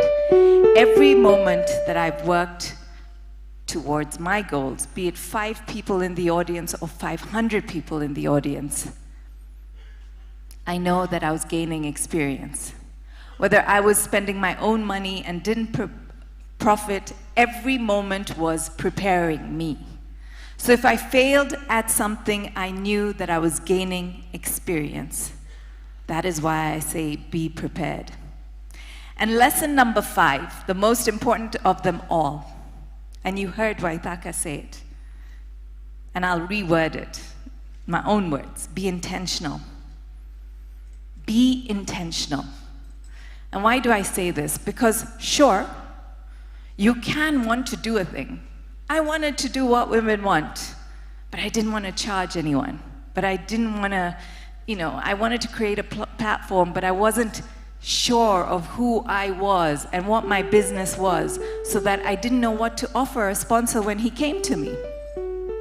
Until I wrote it down, until I had a goal, until I was intentional, until I understood the value that I was bringing to the table. Sure, we would all like to be smart about money. We all want to create a business that works, but until you write it down and you set goals, it's not deliberate. You will just be a leaf that's being blown by the wind. Instead, be a tree, plant your roots in, and just continue to grow. Once you are intentional, you will never undervalue yourself again. Now you understand why Pinky didn't profit up until then. Because it was not intentional. It was haphazard. There was no strategy. So, a lot has changed, and what I've learned is that if you want your business to work, you have to make sure that you treat it as a business. The thing is, it doesn't happen overnight. You've heard it.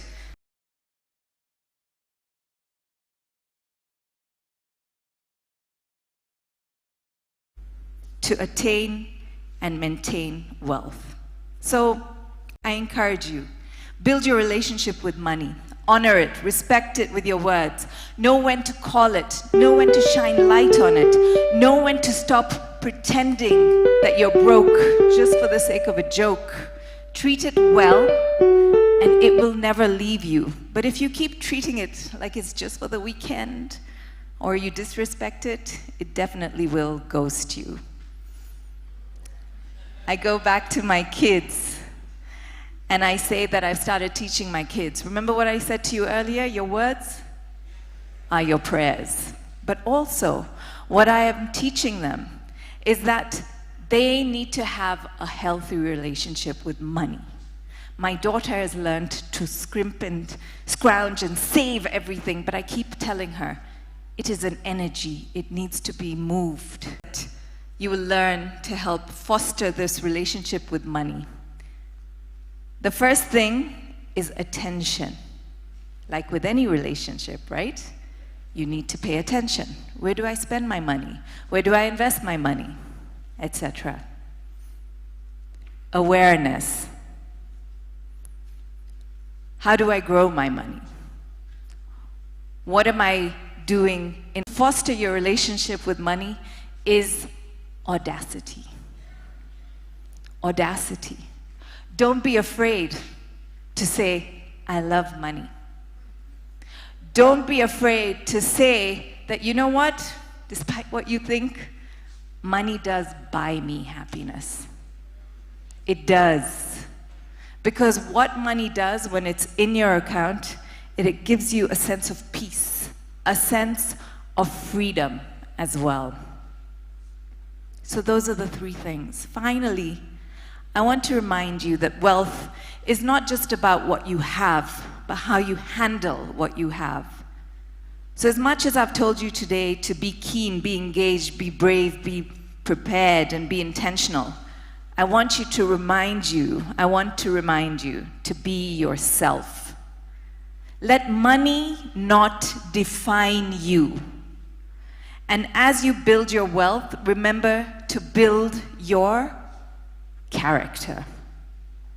And I will leave you with this today. The measure of our wealth is how much we would be worth if we lost all our money. My name is Pinky Gilani. I thank you very much.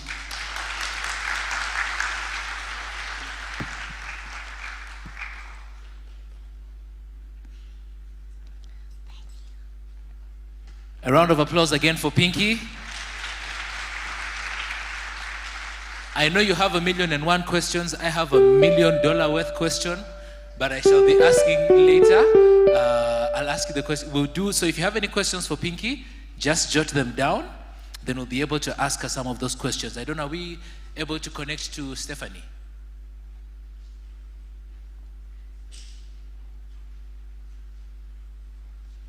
So we shall be connecting to Stephanie at one point. That at least I'm sure about. Just now we'll be getting on in just a little while. But I'm sure you're learning so much so far, right? Yeah, and I'm sure there's a lot of some sense of finality and confidence. Say I. Say it again, I will make better financial decisions. Say I will not answer the phone call to go hang out today. You've thought that, right? Why aren't they here? So you're not a good friend. You're the one who's not a good friend. You didn't call your friend and tell them come, and they refused.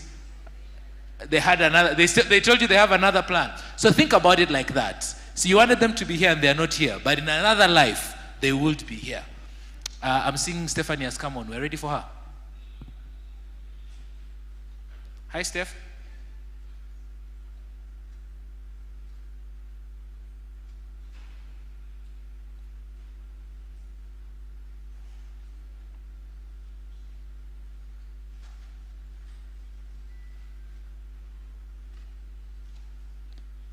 I'm sure we'll be hearing her voice anytime soon. But while we're waiting for her, remember I told you we're going to be doing some Centonomy trivia. Who knows? Maybe there's still something. See, at least some people walked out with some books. And by the way, also feel free, there is a Making Sense Conversations podcast. It's on Spotify, it's on Apple Podcasts, Google Podcasts, and Castbox. So check it out. Hear some of the conversations. Don't forget to get the book. It's only 1,000 bob. It's at the desk outside there. How many kilograms do you think a cloud weighs? Today we shall count money and count kilograms. Have you weighed yourself this January, by the way? You don't want to try, huh? You're just like, stories are December, December. Huh? How many kilograms do you think a cloud weighs? 0. Oh, someone said it's very heavy. It depends on, hey guys, it's not a trick question. It doesn't depend on which cloud. It's not that deep. How many kgs? Just give me, what figure do you think? Just say it. 100 kilograms? 250 kilograms? Somebody had? Sorry? Okay. 500,000. A cloud weighs 1 billion kilograms. Yeah, so it looks like it doesn't weigh much, eh? When you see it, it looks like it doesn't weigh. That's how your money is. It looks like it doesn't weigh much when you're looking at it, but if you actually know what to do with it, it weighs a lot. I think we're just hiyo ni point bana. Hebu clap. I'm a digital content creator. I've been a makeup artist for the past 9 years. 9 years. I am in the digital space, basically. And I joined the 42nd cohort for Centonomy last year, which was, I remember the first session that we had, Waithaka immediately was like, this is going to be a gruesome process. Why? Because you get to meet yourself in this process. You get to see the why of your purchases, transactions, your investments, your relationship with money. And it's almost like therapy in a way, especially if you have grown up in a household, like an African household, like the most of us, where, like Waithaka again said, tuliambiwa tuingie chama, tuliambiwa tuingie sako, na tukaingia chama, tukaingia sako with no information whatsoever. But Centonomy gives you knowledge. And I think I want to just share my journey prior. Having started at such a young age, I think when someone else whose mic is on, I don't know who it is. Okay, thank you. I think that helps. Yes. So there is, being in the industry, I started doing makeup, I think when I was 20 or 19. And at that point in time, what are my priorities really? It's just to look good, to get to work and enjoy, sherehe, basically. And I had no knowledge as to the power of investing at that time, being that I was started earning quite early. And I think it's the best decision that you guys have made to be here, especially if you're in your early 20s and whatever age you may be. I think the first decision is always to try and take the first step of being physically present or virtually present for such forums, right? And as a 21-year-old navigating Nairobi, I was spending more than I was even earning at that point. But it got to a place where now money was starting to come in regularly. And I think there's once I looked at my Mpesa statement and I realized that I was a millionaire in the making, but sikuwa hata na pesa kwa Mpesa. You know, it's one of those things where you realize, okay, you're earning money, but how can you show that you're earning this money? How can you show that you are working hard? And the lack of information led to a lot of ignorance from my end. And I lost a lot of money, but obviously everything happens for a reason. I don't believe in accidents on this end. So being here, having decided to join in or physically avail yourself on this Saturday morning is the best decision you could have ever made for yourself this year. And I know that this is going to be a great year for most of you, if not all of you, because of this particular decision. So Centonomy didn't just teach me the value of money, but also the efforts it takes to earn, maintain, and multiply it. And to realize that it has a lot to do with, number one, my mindset and what I view myself as, my money as, and my earnings, and even my talents, because I'm one person who has the gift of my hands, basically, like being a makeup artist and being able to value yourself accordingly, especially in an industry that is obviously quite saturated, that it had to start with the mindset. And I think that's one of the first courses that we did. I think Waithaka mentioned a physical coach who took me out of my scarcity mentality. I think I always just thought of the lack of money outside of thinking of how best I can multiply it, how best I can save it, And just realizing and knowing that no money is too small, to invest, and none is too big to lose, So the mindset that you have even getting into this and realizing that you may need help in certain aspects of your life, especially in how you manage your money, is one of the things that Centonomy offers. And I'm just happy to inform you that the only reason why I'm on holiday right now is because I decided to Nyima myself in December. I made proper financial decisions, thanks to Centonomy as well. And I've just become a whole new woman, knowing that my money doesn't need to be spent immediately, and I obviously cannot have a higher spending rates than my earning rate. I need to live below my means always. And that was also a very bitter pill to swallow, because we're in the age of social media, and a lot of the things that we are losing out on in this moment is because we are comparing ourselves. And I'll tell you just for free, comparison is a thief of joy, because we never know the full story behind the perfect pictures or the lifestyles that we see on social media. And I'm here particularly speaking to the younger generation, because we do have, we've been termed as the microwave generation because we want overnight success. And I do get that, because a lot of the people that we look up to in this moment are very successful, but there's a back end to it. And most of it comes down to the fact that they made good financial decisions. I just have 4 points in regards to financial moves that I learned via my experience in Centonomy.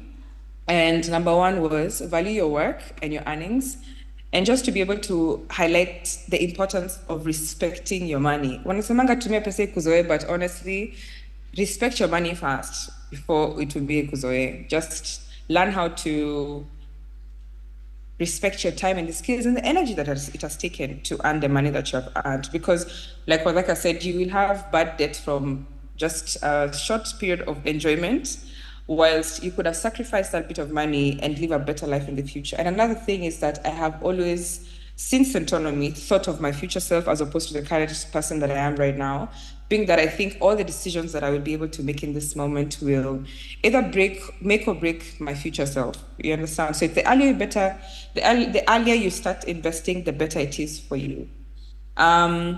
We did a budgeting class. That was very difficult. Let me just start there. And it was one of the first ones where they told us to put every expense down to credit, transaction fees. And it was such a humbling experience. I will tell you that for free, because I realized that I'm an emotional spender, and anything that I feel like doing, I was doing in that moment.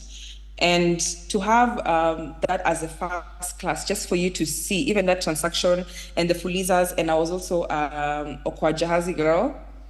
Yes, it's quite embarrassing. I've been delivered from the shackles of Okwa Jahazi and fuliza, because that is not my money. At the end of the day, we look at those opportunities and those facilities that have been put up by Safaricom or the likes as like it's safety net, but pesa si yetu. At the end of the day, the only money that is yours is the one that you actually earned. And having a budget and being able to track our expenses was the first activities that we took part in. And that has made me cautious to this day, that I found myself writing down, even as I'm on this particular trip, I'm writing down every single cost, transaction, so that I can be able to know where my money has gone. The careless spending has come to an end.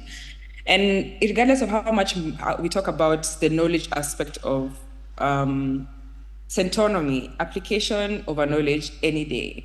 Because information alone is not enough. It takes that action to make a difference. And in as much as we took different courses on financial planning and insurance and investing and tracking, if I have the information and I'm not particularly applying it in my life and everyday life at that, it's just null and void. And to realize also when it comes to investing, and that's my next point, which is invest early and consistently. There's currently also a 52-week challenge that you can take part in and save as little as you can before we now talk about the big things like bonds and stocks and whatnot. Just getting into a consistent habit of putting money aside, thinking of your future self, and imagining a better life for them, your kids, if you're planning to have kids, and your family, just so that you can live a more comfortable life as you're aging, because we don't want to be struggling as old folks, and just for instant gratification, I don't think it is worth it. Investing early, no money is too small to invest and none is too big to lose.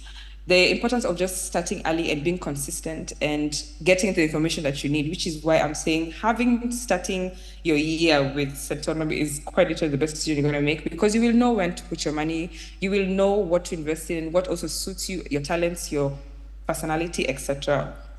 My fourth point was diversifying. And being a makeup artist, I had to figure out different ways to make money, because my career tends to be quite seasonal, which is what explains me being on holiday in January, because no one is getting married in January. At least it's very rare, it happens. And you have to figure out how to plan for seasons like this when money is not coming in as often, and figuring out how well you can also make money in your sleep. And Centonomy covers all these things in so much vastness, because you are able to now pick and choose what exactly works for you. I will tell you a few challenges that I experienced, not during Centonomy, but prior to Centonomy. It's just making the poor financial decisions because you want to please our parents, because again, we come from a generation where we just get information from our parents. I don't necessarily think that I was ever sat down with my mom and be told, this is what money is, and where this is where you should invest in, these are the rates, etc. You have to take the responsibility to learn these things on your own, and it's such a bitter pill to swallow, because the expectation to have the money is still very much there, but to know how to manage, multiply, and earn it is not something that we are ideally taught in African homes, unfortunately, but Centonomy came here to save our lives, so shout out to Centonomy. Aside from that, I have just become very cautious, and abundantly so, especially with my thinking, and knowing that there's still so much money to be made, and still so much investments to be made as well. In the fact that I am in my, oh my God, I can't believe I'm saying this, but I'm in my late 20s. And to know that I'm getting this information at this time is not a bad thing, because I think I was also in class with women in their late 50s and 60s who have just gotten to know about Centonomy. So it's never too late to start. And I'll just close with, because I know we don't have much time, I'll close with one thing, which is something that I think I picked up recently when I was reading Making Sense by Washeke. Knowledge is a treasure, but becomes ignorance if not put to practice. So we can come to Centonomy, you can get all the modules, you can get all the links, you can get all the videos and the tutorials, etc. But if you don't actually practice it and put the lessons learned into action, you will end up losing on a lot of things. And yeah, that's it for me. I don't know if you have any questions. But yeah, thank you so much for having me as well. Thanks, Stephanie.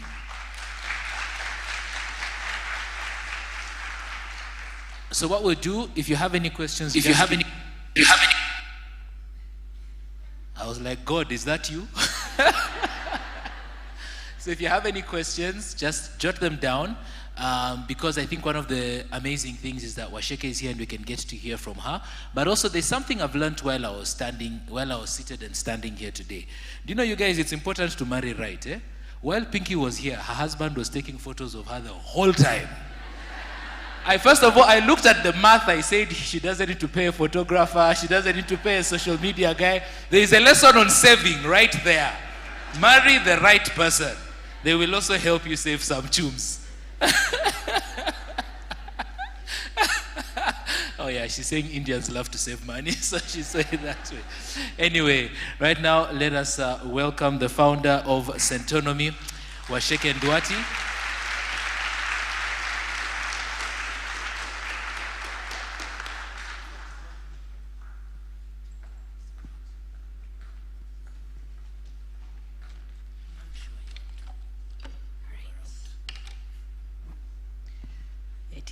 Good afternoon, everybody.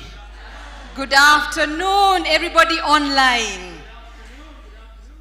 You know what happens to me before these open days is I have this thing that I want to say, and I've thought it all out, and then the morning off, divine voice. You know, today we've been talking about divine voice. Tells me, no, we're not talking about that. Hence my very elaborate notes here that were written.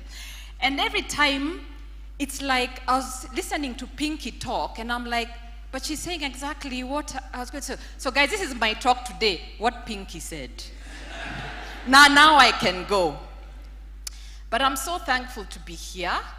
I just want you guys, I think we're how many people? We're about over 1,000 in the room. And then we have over 1,000 online. And if I can just tell you that this started with one person, me, first of all, divine voice, as we've been talking today, me in financial problems, yeah? And then divine voice tells me, go help other people with their money. I'm like, huh? You knocked on the wrong door. So I was at my brokest point in time, and I was told, go and plan other people's money. In fact, my first client, I didn't even have enough fuel in the car to reach where they were. And yet, here I was talking to them about money. So, please note, your circumstances have nothing to do with where you are going. So if you define yourself by your circumstances all the time, you keep limiting yourself. So now from that one person, going to meet one person to help them with their finances, with no fuel in the car, and Googling E in this car means 5 kilometers or 3 kilometers, we've got 2,000 people here. Over time, we have helped over 1 million people through these classes. That is not me alone, yeah? And that is not because I have some superpower. That is because in each and every one of us lies seeds that become fruits, that become trees, that become branches, that become fruits drop, they get more and more and more, and they become farms. So can we pull out the farm in all of us? You may have a seed today. Do you have a farm? Do you have a seed or do you have a farm? You have a farm. What is your favorite vehicle? Right now, today if you are to buy your favorite vehicle, what is it? And if you bought it yesterday, think bigger. That's done and dusted. That's the past. What's your favorite vehicle? Do you have it in your head? The vehicle you want to own? Do you have a picture in your head? Tell me, immediately you walk out of this gate, what are you going to see? Suddenly, you're not so special anymore. That vehicle is there. Remember when I decided my dream car, I was like, woohoo, nobody has this car in the world. Immediately, I was like, I counted 10 of them before I reached home. In fact, the same color. And that's because unless we have decided something, we don't see the way. So if we decide the wrong thing, that we are broke, the economy is bad, guess what we're going to see?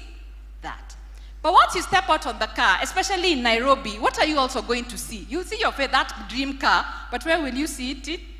What's happening on the roads of Nairobi now, January, that everybody has come back and we have taken our kids to school? Traffic. So, my dream, remember I didn't say dream car, I said what dream? Ask for your dream what? Vehicle.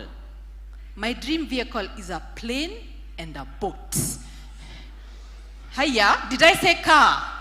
I said vehicle. Please Google, is boat a vehicle? Is plane a vehicle? And you'll say, yes, they are vehicles.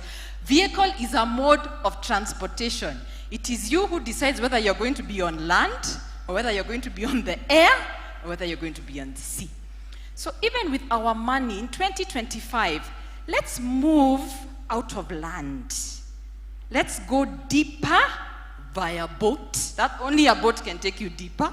And let's go higher via planes. Because land has traffic. It has noise. It has sha. Yeah? It has debt.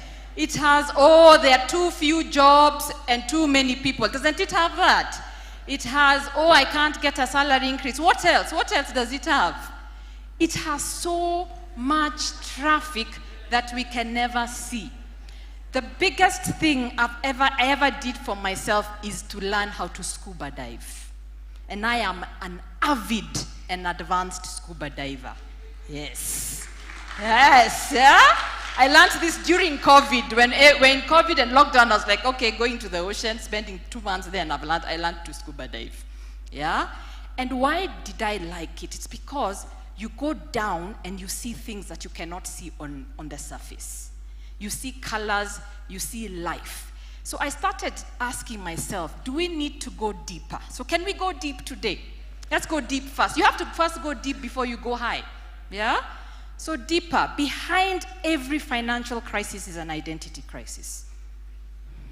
Yes, write it down. Behind every financial crisis is an identity crisis.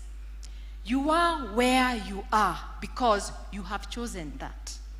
Who put a gun to your head and told you to take the loan? Who put a gun to your head and said, oh, you don't have money to invest in that property, so you didn't even show up? Who put a gun to your head to tell you to stop going? Who put a gun to your head and said, don't ask for the promotion? Just ask yourself, truly, yes, we complain black tax, but who put a gun to your head and you dished out the black tax? And I'm not saying some of the choices you won't decide to live with it, but whose choice is it? It is your choice. There are some things outside of our control, shifsha. But just look at the reason you're where you are personally is not because of shifsha.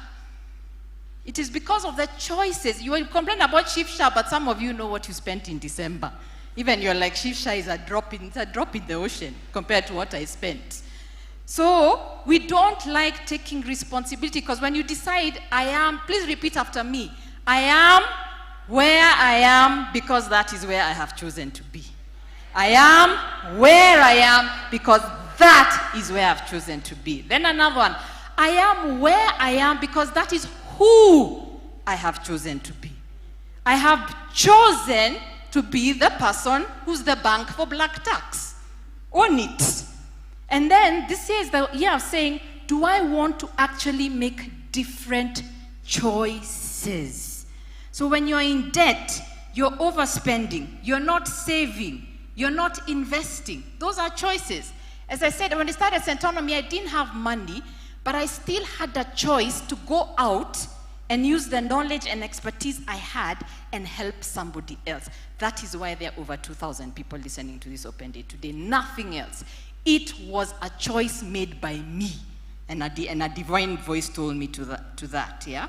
So we've got to start asking, what am I actively doing? And why do you sometimes see things keep happening over and over and over again? So we've got to start asking ourselves, why are they happening over and over again? Which leads me to my second point. So the first point is it's an identity we are dealing with. What is your perception of who you are? Do you first need to change that before your circumstances change? And the thing is, even though I give you $1 million today, you've seen people who gamble, correct? They get a lot of money, correct? But in 3 months, what happens? So money in itself is not the answer. The person in the relationship with money is the answer. Who is that? Who do you show up as? I am broke, I am broke, I am broke. Is that who you show up as? Yeah, so we've got to change that. The second is, why do we want even this wealth that we're talking about? My 13-year-old son taught me a very important lesson about New Year resolutions. How many of you have set the same New Year resolutions you had last year? You're here, ha, this is the year. Last year you were, ha, this is the year. 5 years ago you're like, aha, this is the year.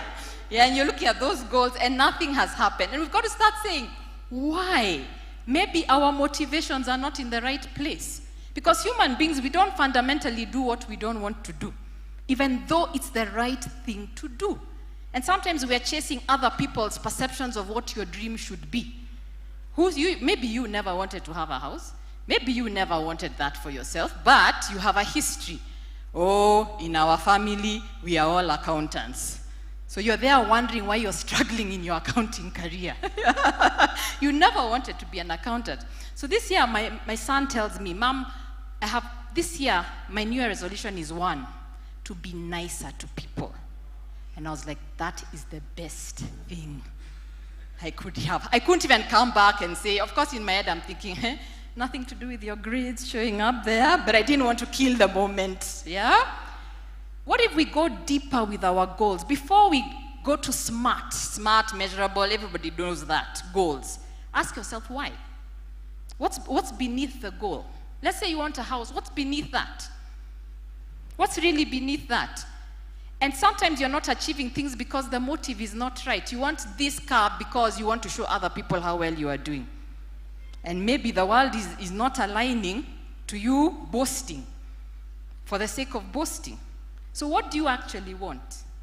Just ask, what do you actually want? Let me take a stab at it. Is it purpose? Could it be purpose? Could it be joy? Could it be security? Could it be freedom?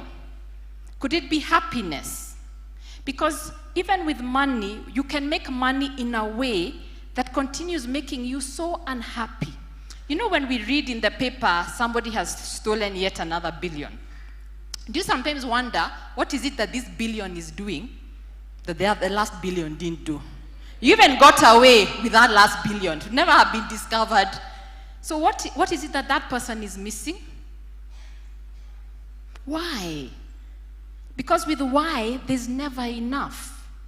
Because money in itself, even I write it in my book, is a tool for the life that we want. In itself, it is not the life. It does not have the power to be enough. You have 10 million, what will you want? You'll immediately see why 10 million is not enough. Today, we are 10 million, we can go spend.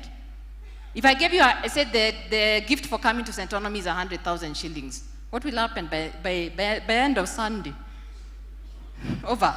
You'll be like, Kenyewe Sang have released the new S word. Then you'll convince yourself, I plan to be a creative. I want to do photography. Yet you've never done even one move towards being a content creator in your life. But you'll say, yeah, that was my new aspiration. If you're not content creating with your current phone, you're not going to content create with a Samsung. So, why?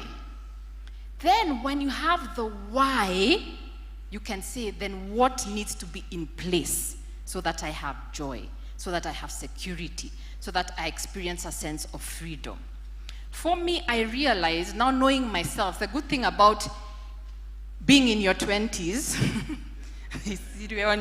being in your 20s is that you know yourself. And I realized obligation can only push me so far. And I think when I talk to a lot of people, that's where they're stuck. We've been trained, especially in our culture, to think obligation, correct? Fine, take care of your parents, take care of your kids. Yeah, and buy the necessary things, a house, etc., that necessitate taking care of other people, correct? Which is fine. We must. I'm not saying after this, go tell your kids school is over for them. Yeah, that is not my point at all. Yeah? Don't people, the newspaper saying people came to Centonomy and kids were withdrawn from school. Yeah, because we're not doing obligation anymore. But how far does that take you? That's fine. How far does that take you? And if you make money around obligations, the obligations just seem getting bigger and bigger and bigger. There's always a more expensive school. Yeah? What else is there? So I learned from myself, and it started very early on, because the seed that started Centonomy was a calculation. And if you've heard me say this, please allow me, because it is the truth of what started Centonomy. 300 shillings a day was what I was wasting away on lunch. Then I did the maths. 300 times 30, 9,000 shillings a month, which could pay bills that I was telling myself I can't afford to pay. But what really did it for me is 9,000 times 12 is what? 108,000 shillings. Someone in December gave you 108,000 shillings, would you complain? But apart from the practical things, the obligations it can take care of, like school fees, the school fees we always think we don't have in January, because the kids disappeared somehow to Mars. We forgot about them. It's a holiday. And that is what changed, for me, my financial life. That just that can get me the kind of experiences I always thought I couldn't. And since I did that, I have traveled the world over, and still doing it. Because I was like, this lunch per day, when I have food at home left over, is what is stopping me from going on holiday at the end of the year. It's okay, I'll carry packed lunch. And I've carried packed lunch since that. And I've traveled. I have traveled wide and far, and proudly so. So what is your why? What experiences do you want to have? Even with Centonomy, it never started with, we want to make this amount of money. I was listening to Pinky and I was like, those are all my mistakes. Doing it free, whatever, all those, I made them. First I was like, what? You mean, God, it's all of us who make these mistakes. Why don't you just give us a manuscript from the word go? But it was always about, how are the lives of people changing? What is the impact? And yet I had to learn to do it profitably as well. But the core move, what got me out of bed in the morning, even when KRA have come to start auditing, even when the world is falling apart, is somebody's life is changing as a result. Like, is your life changing right now? Somebody's life is changing. So ask yourself, before you start putting numbers, why? And many of us, you're looking at me like this because you've never allowed yourself to ask yourself what you want, yeah? Even before you go sit with your spouse, this is before even sitting with your spouse, you as an individual, what do you want? Why? So what does joy mean to you? Because we've been made different, so different things will appeal to different people. And for me, wealth is not following a formula. Wealth is if you are living out your why, you are wealthy. It is not the money in the bank account that makes you wealthy. Do you have joy? Do you have purpose? Do you have fulfillment? Do you have a sense of security? Do you have a sense of, even though things don't go the way I want, I can handle it? Because sometimes we are so scared because we think we can't handle it. Yet you can handle it. You're still here. 2025 saw you here.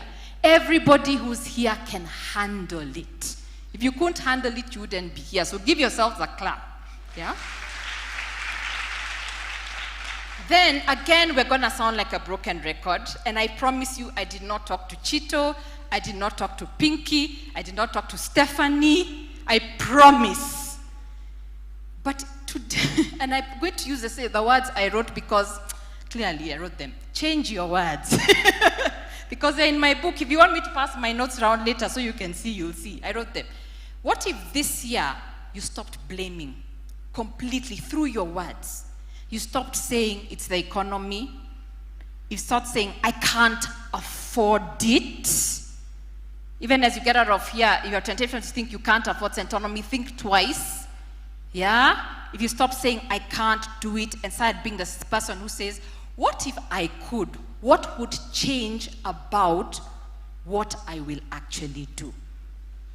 What is it? What do I want? Because once you say what you want, your traffic, the noise of traffic will enter. Oh, but our salary is only this much, correct? Now cast that aside, because it starts making you say, if I have decided I want this, what is my first move? So if I have decided I want to have a house, your first move is not automatically having money. Have you gone around to start looking at property? That's your first move. Have you researched how? Have you had conversations that are bigger than you? So, I've said this many times before, 2025, can we ditch the poverty support group? We've not been working in wealth support groups. We've been working in poverty. SHIF, SHA, government, etc., etc., etc. And if you are the chairman or chair lady of your poverty support group, resign. You know yourselves, you know you're the ones who can, let's have a drink, let's have coffee. Oh, we are so broke. What are you doing right there as you're having a poverty support group, Chama? Your 1,000 bob is becoming 200 bob. Then you all live there with a sense of how broke you all are.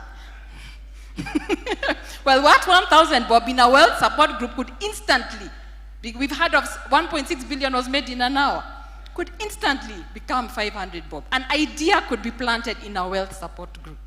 Yeah? So that's deeper. Now let's go high. Remember I said we're going deep? We're jumping the queue for land and traffic. We're going high. Who's your most important teacher in life? Who do you think is going to be your most important teacher? It's you. You are the only one who's ever going to know yourself the way you know yourself.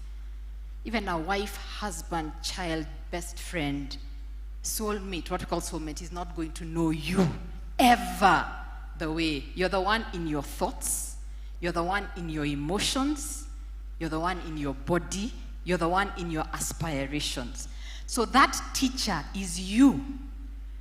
What has your own life experience, wherever you've reached? If you're 28, you're 28. If you're 35, you're 35. If you're 55, you're 55. Wherever you've reached in life, what has your experience to date taught you? Because sometimes we make the mistake of going to learn the same lesson over and over and over again. And that's that comparison thing. Sometimes we're looking to what worked for other people or what other people are doing. So we've got to stop recycling. You know that saying that says, when somebody shows you who they are, believe them. Now, you, turn it on you. You have shown yourself who you are. Believe it. Believe it. You have shown yourself who you are. Why aren't you working with who you are? We're always working against ourselves. So like a square peg trying to enter a round hole. So what did I can just make this personal. Life experience has taught me. Everything I have ever achieved, the most important resource has been time. Never money. It is what I put my time to. And these guys have said it very well, intention. It is a factor of time, never money. In fact, the money follows the time. Yeah? Remember, time cannot be created. You can lose money and get money. You can never lose an hour and get it back. So where I have spent time badly, or I'm in a season where honestly time was spent badly, I can see the results. So what I've learned is time. So if I want to achieve something, I don't even start with the money anymore. I start with how much time am I giving this? Yeah, so I started a podcast. It was sort of an experiment, then it just started taking a life of its own. So this year, Making Sense Conversations, I want to take it to the next level. But I know my investment is going to be time. So I have also released myself from doing a lot of other things so that I can do this. So even as you use time, go and ask yourself, to achieve what I want to achieve, this is a power move right here. What am I going to stop doing? What are you going to stop today? So poverty support group may be one, but to achieve something different, that means you have to spend time differently. So what are you going to stop doing? Then you can say, this is what I'm going to start doing. This is my starting point. I'll spend more time doing this. I'll spend more time learning. I'll spend more time researching. I need to spend time talking to those people who have made it because I want to start an agriculture. I want to start a farm. I want to be in agriculture. Let me go talk to those people who are doing agriculture and doing it successfully. Let me seek them out. So, social media, great. Netflix, great. But maybe that's the time that you need to spend. Because when we say we don't have time, even evaluate how you actually spending your time. Yeah? I have learned that I am fundamentally not an operations admin person. So, you're smiling, yeah? And in the world, the way we grew up, our education system, I think 844 at the time, yeah, now it's a bit different. You had to be that person, even just to simply, I am not organized.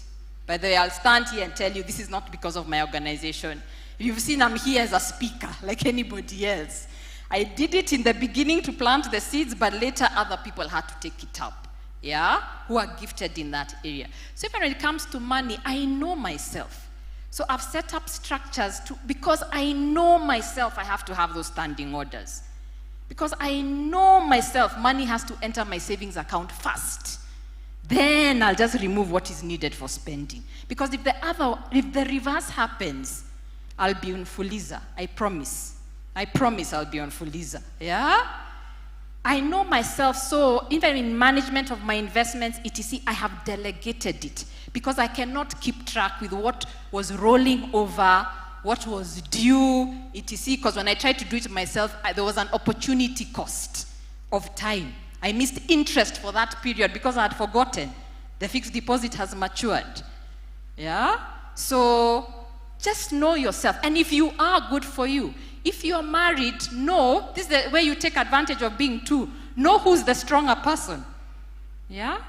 But I know myself when it comes to the ideas, the way forward, what will possibly work later on, seeing ahead, that's me.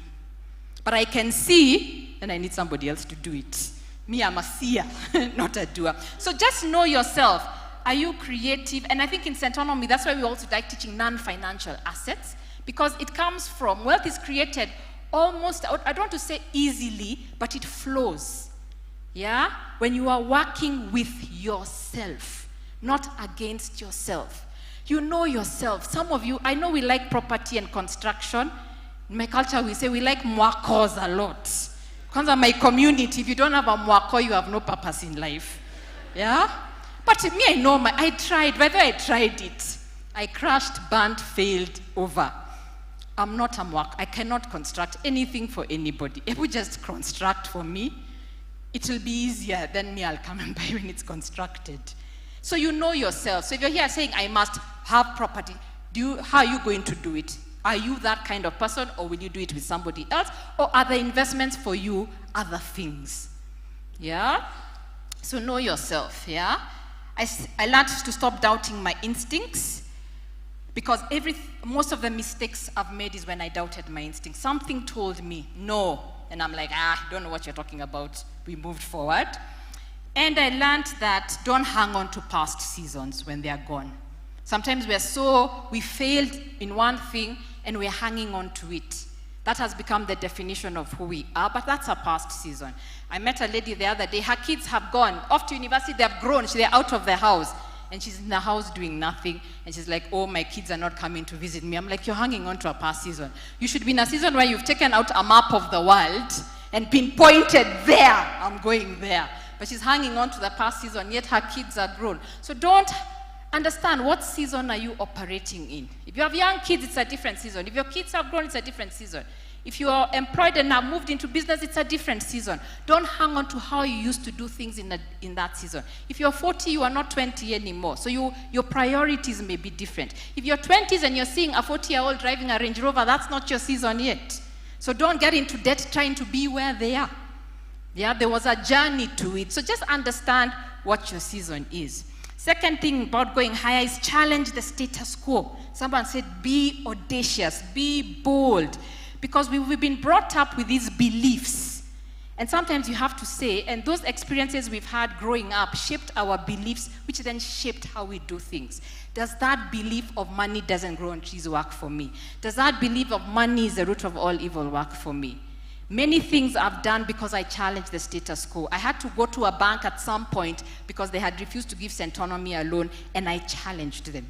I said, you are wrong not to give us a loan. And they had to have a committee meeting to discuss the points I told them about how they were wrong. So the way they were looking at SMEs was completely wrong. Yeah? I have challenged as a program we entered, but we had first been rejected. And I cheered and said, you've rejected us. You are wrong to reject Centonomy. Yeah? And now they even see that they were wrong to reject. So challenge the status quo in your life. Oh, our people don't do this. Oh, for us it's never this. For us it's never this. Please challenge it. You were rejected at a job promotion, yet you thought you could do the job. Call them back and say, I reject your rejection. I think last year's Gen Z's taught us to reject. So we're like, we reject your rejection.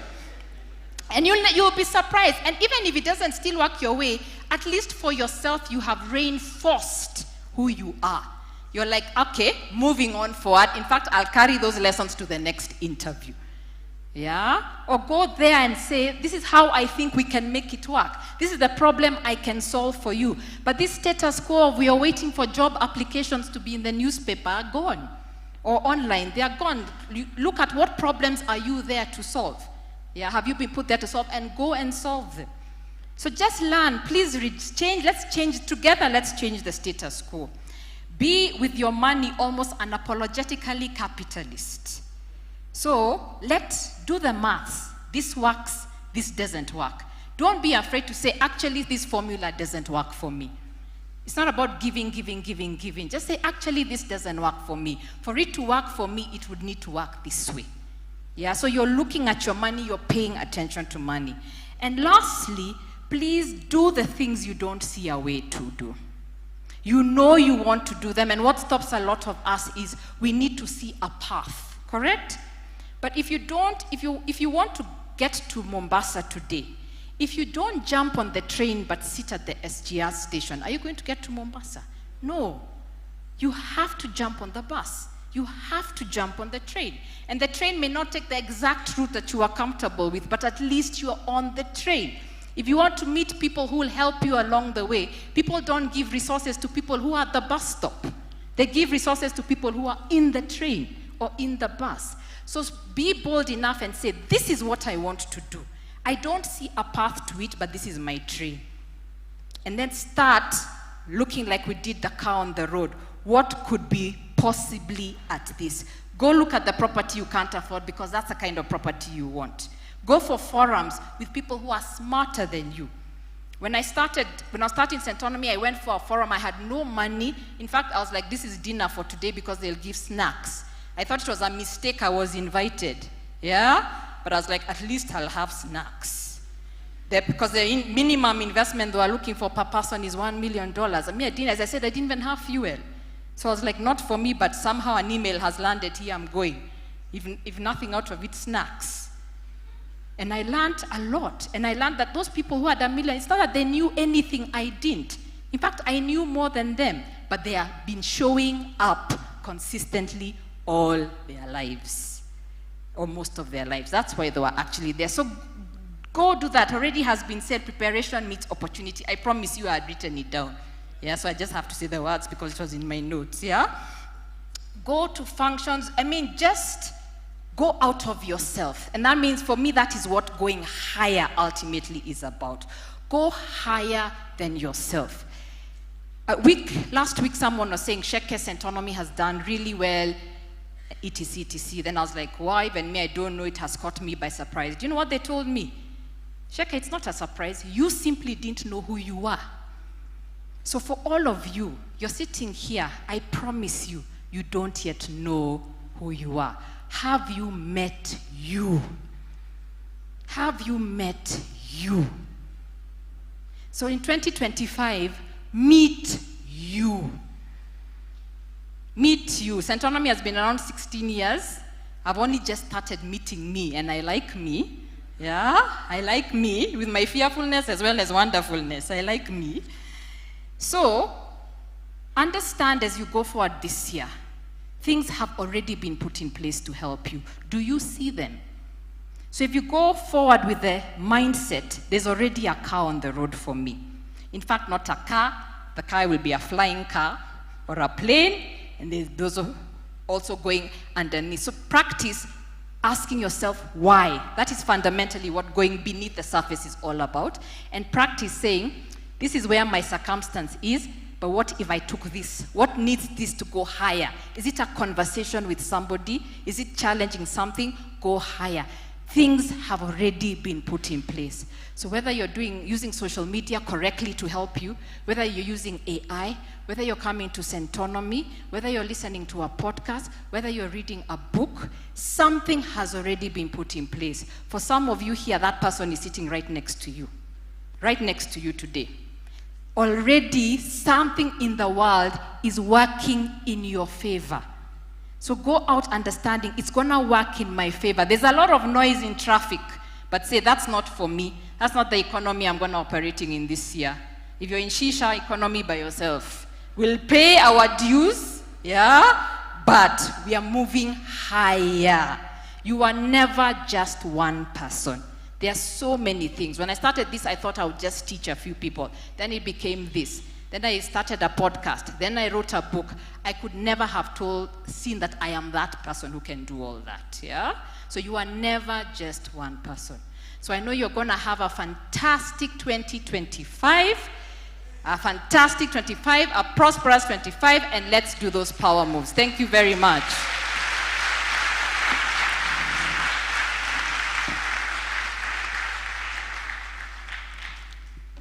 Check. Higher. Sawa. Before we get on, do you have your questions ready? You have your questions? For those who have any questions that you want to ask, we have some little time for some questions, and I know Aidaka also wants to share with you something. Yeah, you can actually do it now. As they are preparing their questions, I've seen a few hands here, there. Then we can finish with the questions so that we end on a high. All right. Good afternoon, everyone. Washeke, you said something. I was writing it down. Correct me. You said, do the things you don't know how to do yet. Did I get it right?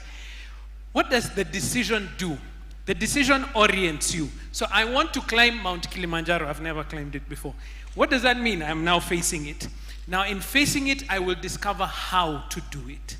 But without making that decision, will I ever get there? No. So that one really struck me. Do the thing you don't know how to do yet, because you will discover it along the way. Very quickly, I just wanted to mention, the book Making Sense is available outside there. It is a powerful book. You know all those relatives who call you for money? Next time they call you, send them the book. All right? Then they won't call you again after that. And even for friends, relatives, a great place to start learning. Please pick it up as we go outside there. I also want to mention to all those, we're speaking to people right now on at least 4 continents. At least that's what I could see online. So thank you to everyone who's watching online. I have a special message for those who are in Uganda. We are coming to Uganda end of this month on the 25th. We're having our first open day just like this. You guys should be clapping at this point. In Uganda, for all those who are there, we look forward to seeing you as we come. And last but not least, guys, it's about living now. I know many times when you hear about financial planning, you only see the future. You know, you see, hey, 20 years from now, I'll have a house. 15 years from now, I'll have paid off my debt. In our classes, it's about living when? Now as well. So that we are saying, guess what? December 2025 is coming. It is, by the grace of God. Where will you be? Have you planned? It's about now. So how do you begin to live that lifestyle just as we're doing right now? Chito, if you give me a chance to talk, I can talk for a long time. I just wanted to mention. Since you're still standing there, just stay there in case we have. Yes. So maybe I can take, because we have just a little time to the time that we had promised would be ending. So I'll take one question from this section, one question from there. This side, by the way, okay, I'll come take one question from there. This side is, oh, you're also here. I was like, they're empty seats then. You raised your hand, I was like, okay. So let me take those questions and you can answer them. Sure. And it won't just be me. Pinky is here, Washeke is here as well. We're happy to respond. Go ahead, quick. Thank you so much for the question, for the opportunity. I'm preparing myself for the future. All right, so my name is Mariana, and I wanted to ask this question to Washeke Ndwati. She has told us not to hang on the past season, but I'm really interested to know what she would tell her younger self. Okay, yeah, so we'll rate them as we go. Yes, that will make it easier. So I want to take one question from here. We had a lady, if I could get a gentleman here. Okay, no gentleman here. I'll go to the older lady.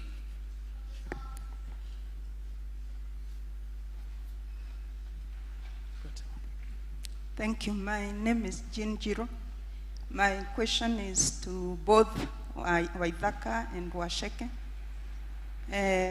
Waithaka, during your speech, you said that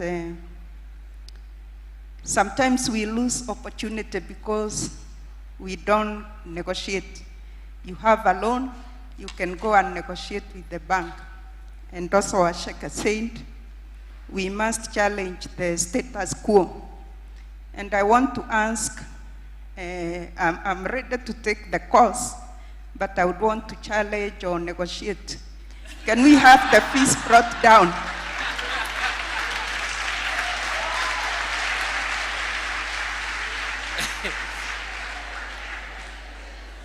Hey, I did not see that one coming. I actually thought she was going to ask, do you know someone who can help me negotiate with the bank? Okay, let me go in the center here.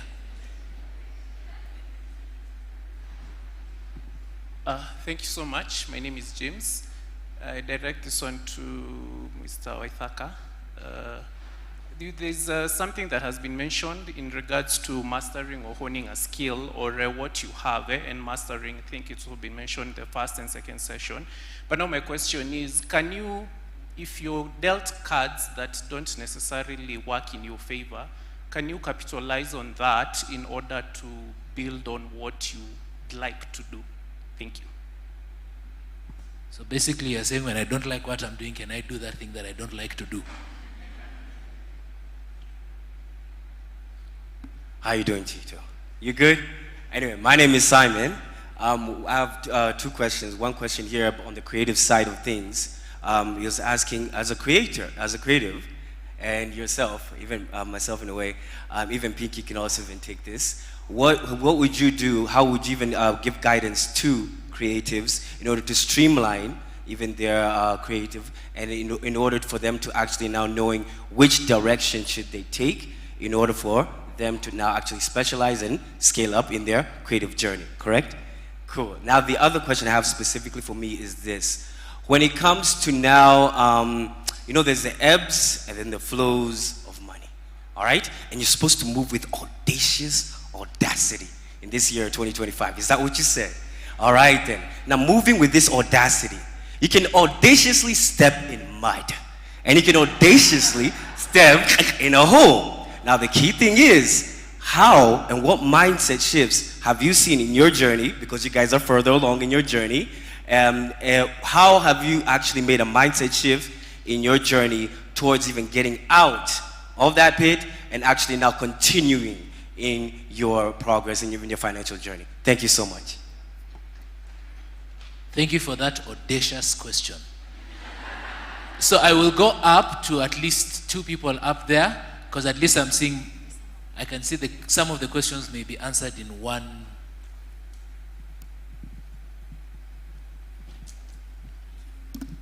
Hello, my name is Hafsa Omar. I wanted to ask to Stephanie, and also Pinky mentioned something about valuing yourself, and it ties into the question that was just asked right now. As a creative, in the creative industry, what was the mindset shift that helped them value themselves correctly? If they could give more information on that.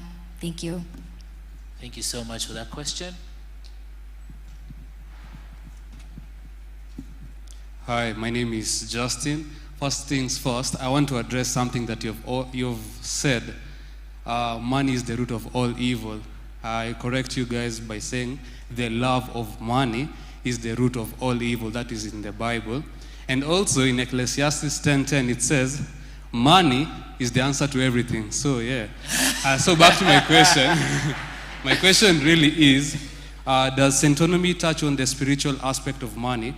Because I know for a fact that there's a level of money you can't reach if you're just a pagan, because you can find people joining the Illuminati just to be rich. You can have the all fundamentals, but if you don't have a spiritual aspect to it or a spiritual background, you'll fail. So does Centonomy touch on that?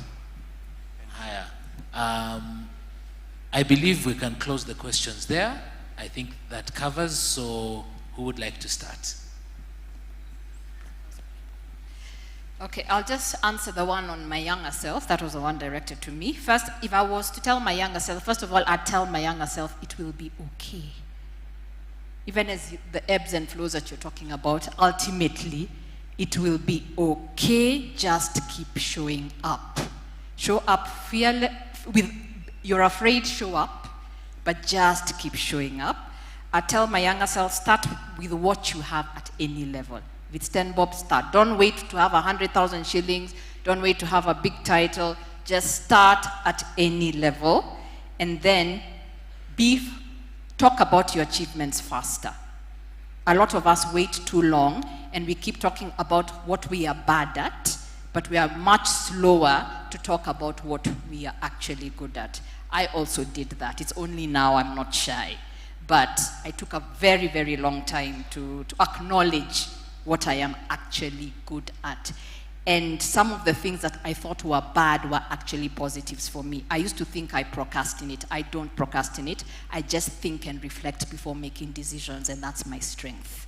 So rewrite how you think about yourself. I'm not a procrastinator. I just think. So I'll take long to get back to you because I'm thinking.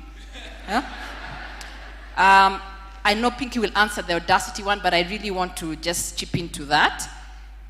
It's not about being focused and determined and waking up charging every morning. So those ebbs and flows, sometimes you don't even want to get out of bed in the morning. And sometimes you give yourself a day or two not to get out of bed, and then you get up. But audacity does not mean carelessness. So as much as you're audacious, it's about making sensible choices in the time that I've done some research. I've talked to somebody who's done before, and etc. So today I don't know much about agriculture, but so I can't say, I'm audacious, tomorrow I'm starting to grow tomatoes. No, I don't know anything, so am I learning first? So audacity is not carelessness, yeah? It's just once you've said, okay, I'm at a place where I can try, let me take this next forward. Centonomy, as I told you, it started with one person. Yeah, then I'm like, actually, this has worked for 10 people, so let's move on to 100, yeah? Things like that. The spiritual aspect of money, yes. Let me talk because I actually created the program as it is. And for me, it was about understanding wealth. And yes, it did come from a spiritual perspective. And actually, the verse that actually drove me was, to whom that has, more will be given. To whom that has not, even that will be taken away. And I was like, that's the meanest thing in the world to say, God, yeah? But then it got me, that's an aspect of thinking. If you think you don't have, you continuously see why you don't have. If you think you have, you will see. So the program, when I created it, it was that. Let's help people see what they actually have throughout this journey. Yeah, I know Waithaka will add on to that as well. Okay, thank you. Thank you very much. Pinky, you want to take the next one? Okay, so I think the first question was about giving guidance to creatives to streamline and scale. And I think Chito as well has been asked this question, so I'm sure you'll sort of answer it. So for me, the way that I look at being a creative is not waiting for the world to validate you. If you believe in what you're doing, and especially I think we're talking about the social media side, if you believe in what you're doing, continue to show up. Don't wait for the likes, don't wait for the comments, just continue to show up for yourself, because what really pays off in this world is being consistent. So that is where I feel that you're able to continue to show up for yourself and for your brand, and scale as well. I think you need to also understand what you have to offer. I'm guessing that the question also has something to do with rate cards. Am I right in saying that? Could it? So just to touch on that, like how you could charge as a creative, I think really believing in what you have to offer. However, offering a win-win. A lot of creatives get frustrated because most of the times clients come to us with no budget. And I think that is an insult, because they see you as somebody who has potential, they see the value that you offer. So when somebody comes to you with no budget, tell them no. And that is a complete answer. It's a complete sentence, rather. You can say no. And don't fear that, oh my God, but this is a client. I remember one of these huge, super big clients approached me earlier on in my career, and they approached me through an agency. It's an international client, and they offered me products. And I was like, but isn't the client paying you, the agency? So how come they don't have the money to pay me, who is promoting? So also, again, it just goes down to mindset, mind shifts, like how do you shift that, and how do you see yourself? Because the minute you start to value yourself, other people will start to value you as well. And do offer a win-win. I'm not saying say no to all your work, but offer a win-win and make it work for you. I think when it comes to audacity, as Washeke said, there's no need to be rude or disrespectful, but what I think when we say being audacious means, it means going against the grain, not necessarily conforming, and being completely confident in who you are. Again, going back to the fact that when people approach you, especially as creatives, their audacity to offer you nothing for something that is going to cost you time and money to produce, then you need to have the audacity as well to say, excuse me, but here's my rate card. I think there was a question about valuing yourself and the mind shift that helped you value yourself. I think, again, it just comes down to having a conversation with yourself. Washeke said it on stage, like, have a meeting with yourself. Meet yourself, find out who you are, and find out what resonates with you. Like, is this working for me? And really, really, again, not looking externally for validation, because, you know, we live in a world where external validation is something that it's evident. You go onto a social media and you're like, oh, she only has X amounts of followers, or he only had 2 likes on this post. That does not define you. You have to know who you are and show up as that person. So it's regularly having meetings with yourself and being, again, self-aware. You know, who am I? What are my values? How do I want to show up? So, thank you. Oh, wow. Very quickly, somebody was trying to negotiate on the fees. That's brilliant. However, we are in business. And as Pinky has just said, we know our value. In fact, if we look, we did it this way. Here's a way to know how the Centonomy class is actually at a great value. In the class, you're going to sit for over 2.5 hours with a stockbroker to share the experience. You're going to sit for over 2.5 hours with a real estate agent and a land economist with their experience. You're going to sit in a class for over 2.5 hours with somebody who trades in government bonds and in unit trusts. Now, I ask you, if you were to go and see each one of these individually, how much do you think that would cost for what you're going to do? Let's do, the program has 12 modules. 12 modules, 2.5 hours. Let's say it's just 10,000 each. It's 120,000 shillings. This is a very affordable program at the level that it is. But thank you for negotiating and listening to the story as we did. James was asking about, what if you're dealt poor cards in life? So here's a quick one on this. I'll approach it from 2 directions. Number one is the cards of failure. So let's say you've gotten into something and you fail. Please embrace failure, because guess what failure teaches you? Don't do that again. And the thing about investment is that it is a call to adventure, to live life abundantly. And the thing about living life is sometimes, who was it? Somebody was sitting here who said, you'll step in some things you don't want to, into a hole, but you only climb out. If you only stay at home and do nothing, take no risk, you will never fail. But if you do step out, there will be failure along the way, but there will also be success. The second one is that you don't always have to do the thing that you want to do first. We have at one of our other events, which I'm inviting you to next weekend, the Entrepreneur Chats. Please do come for that. We'll be at the National Museums of Kenya. Please do register for that as well.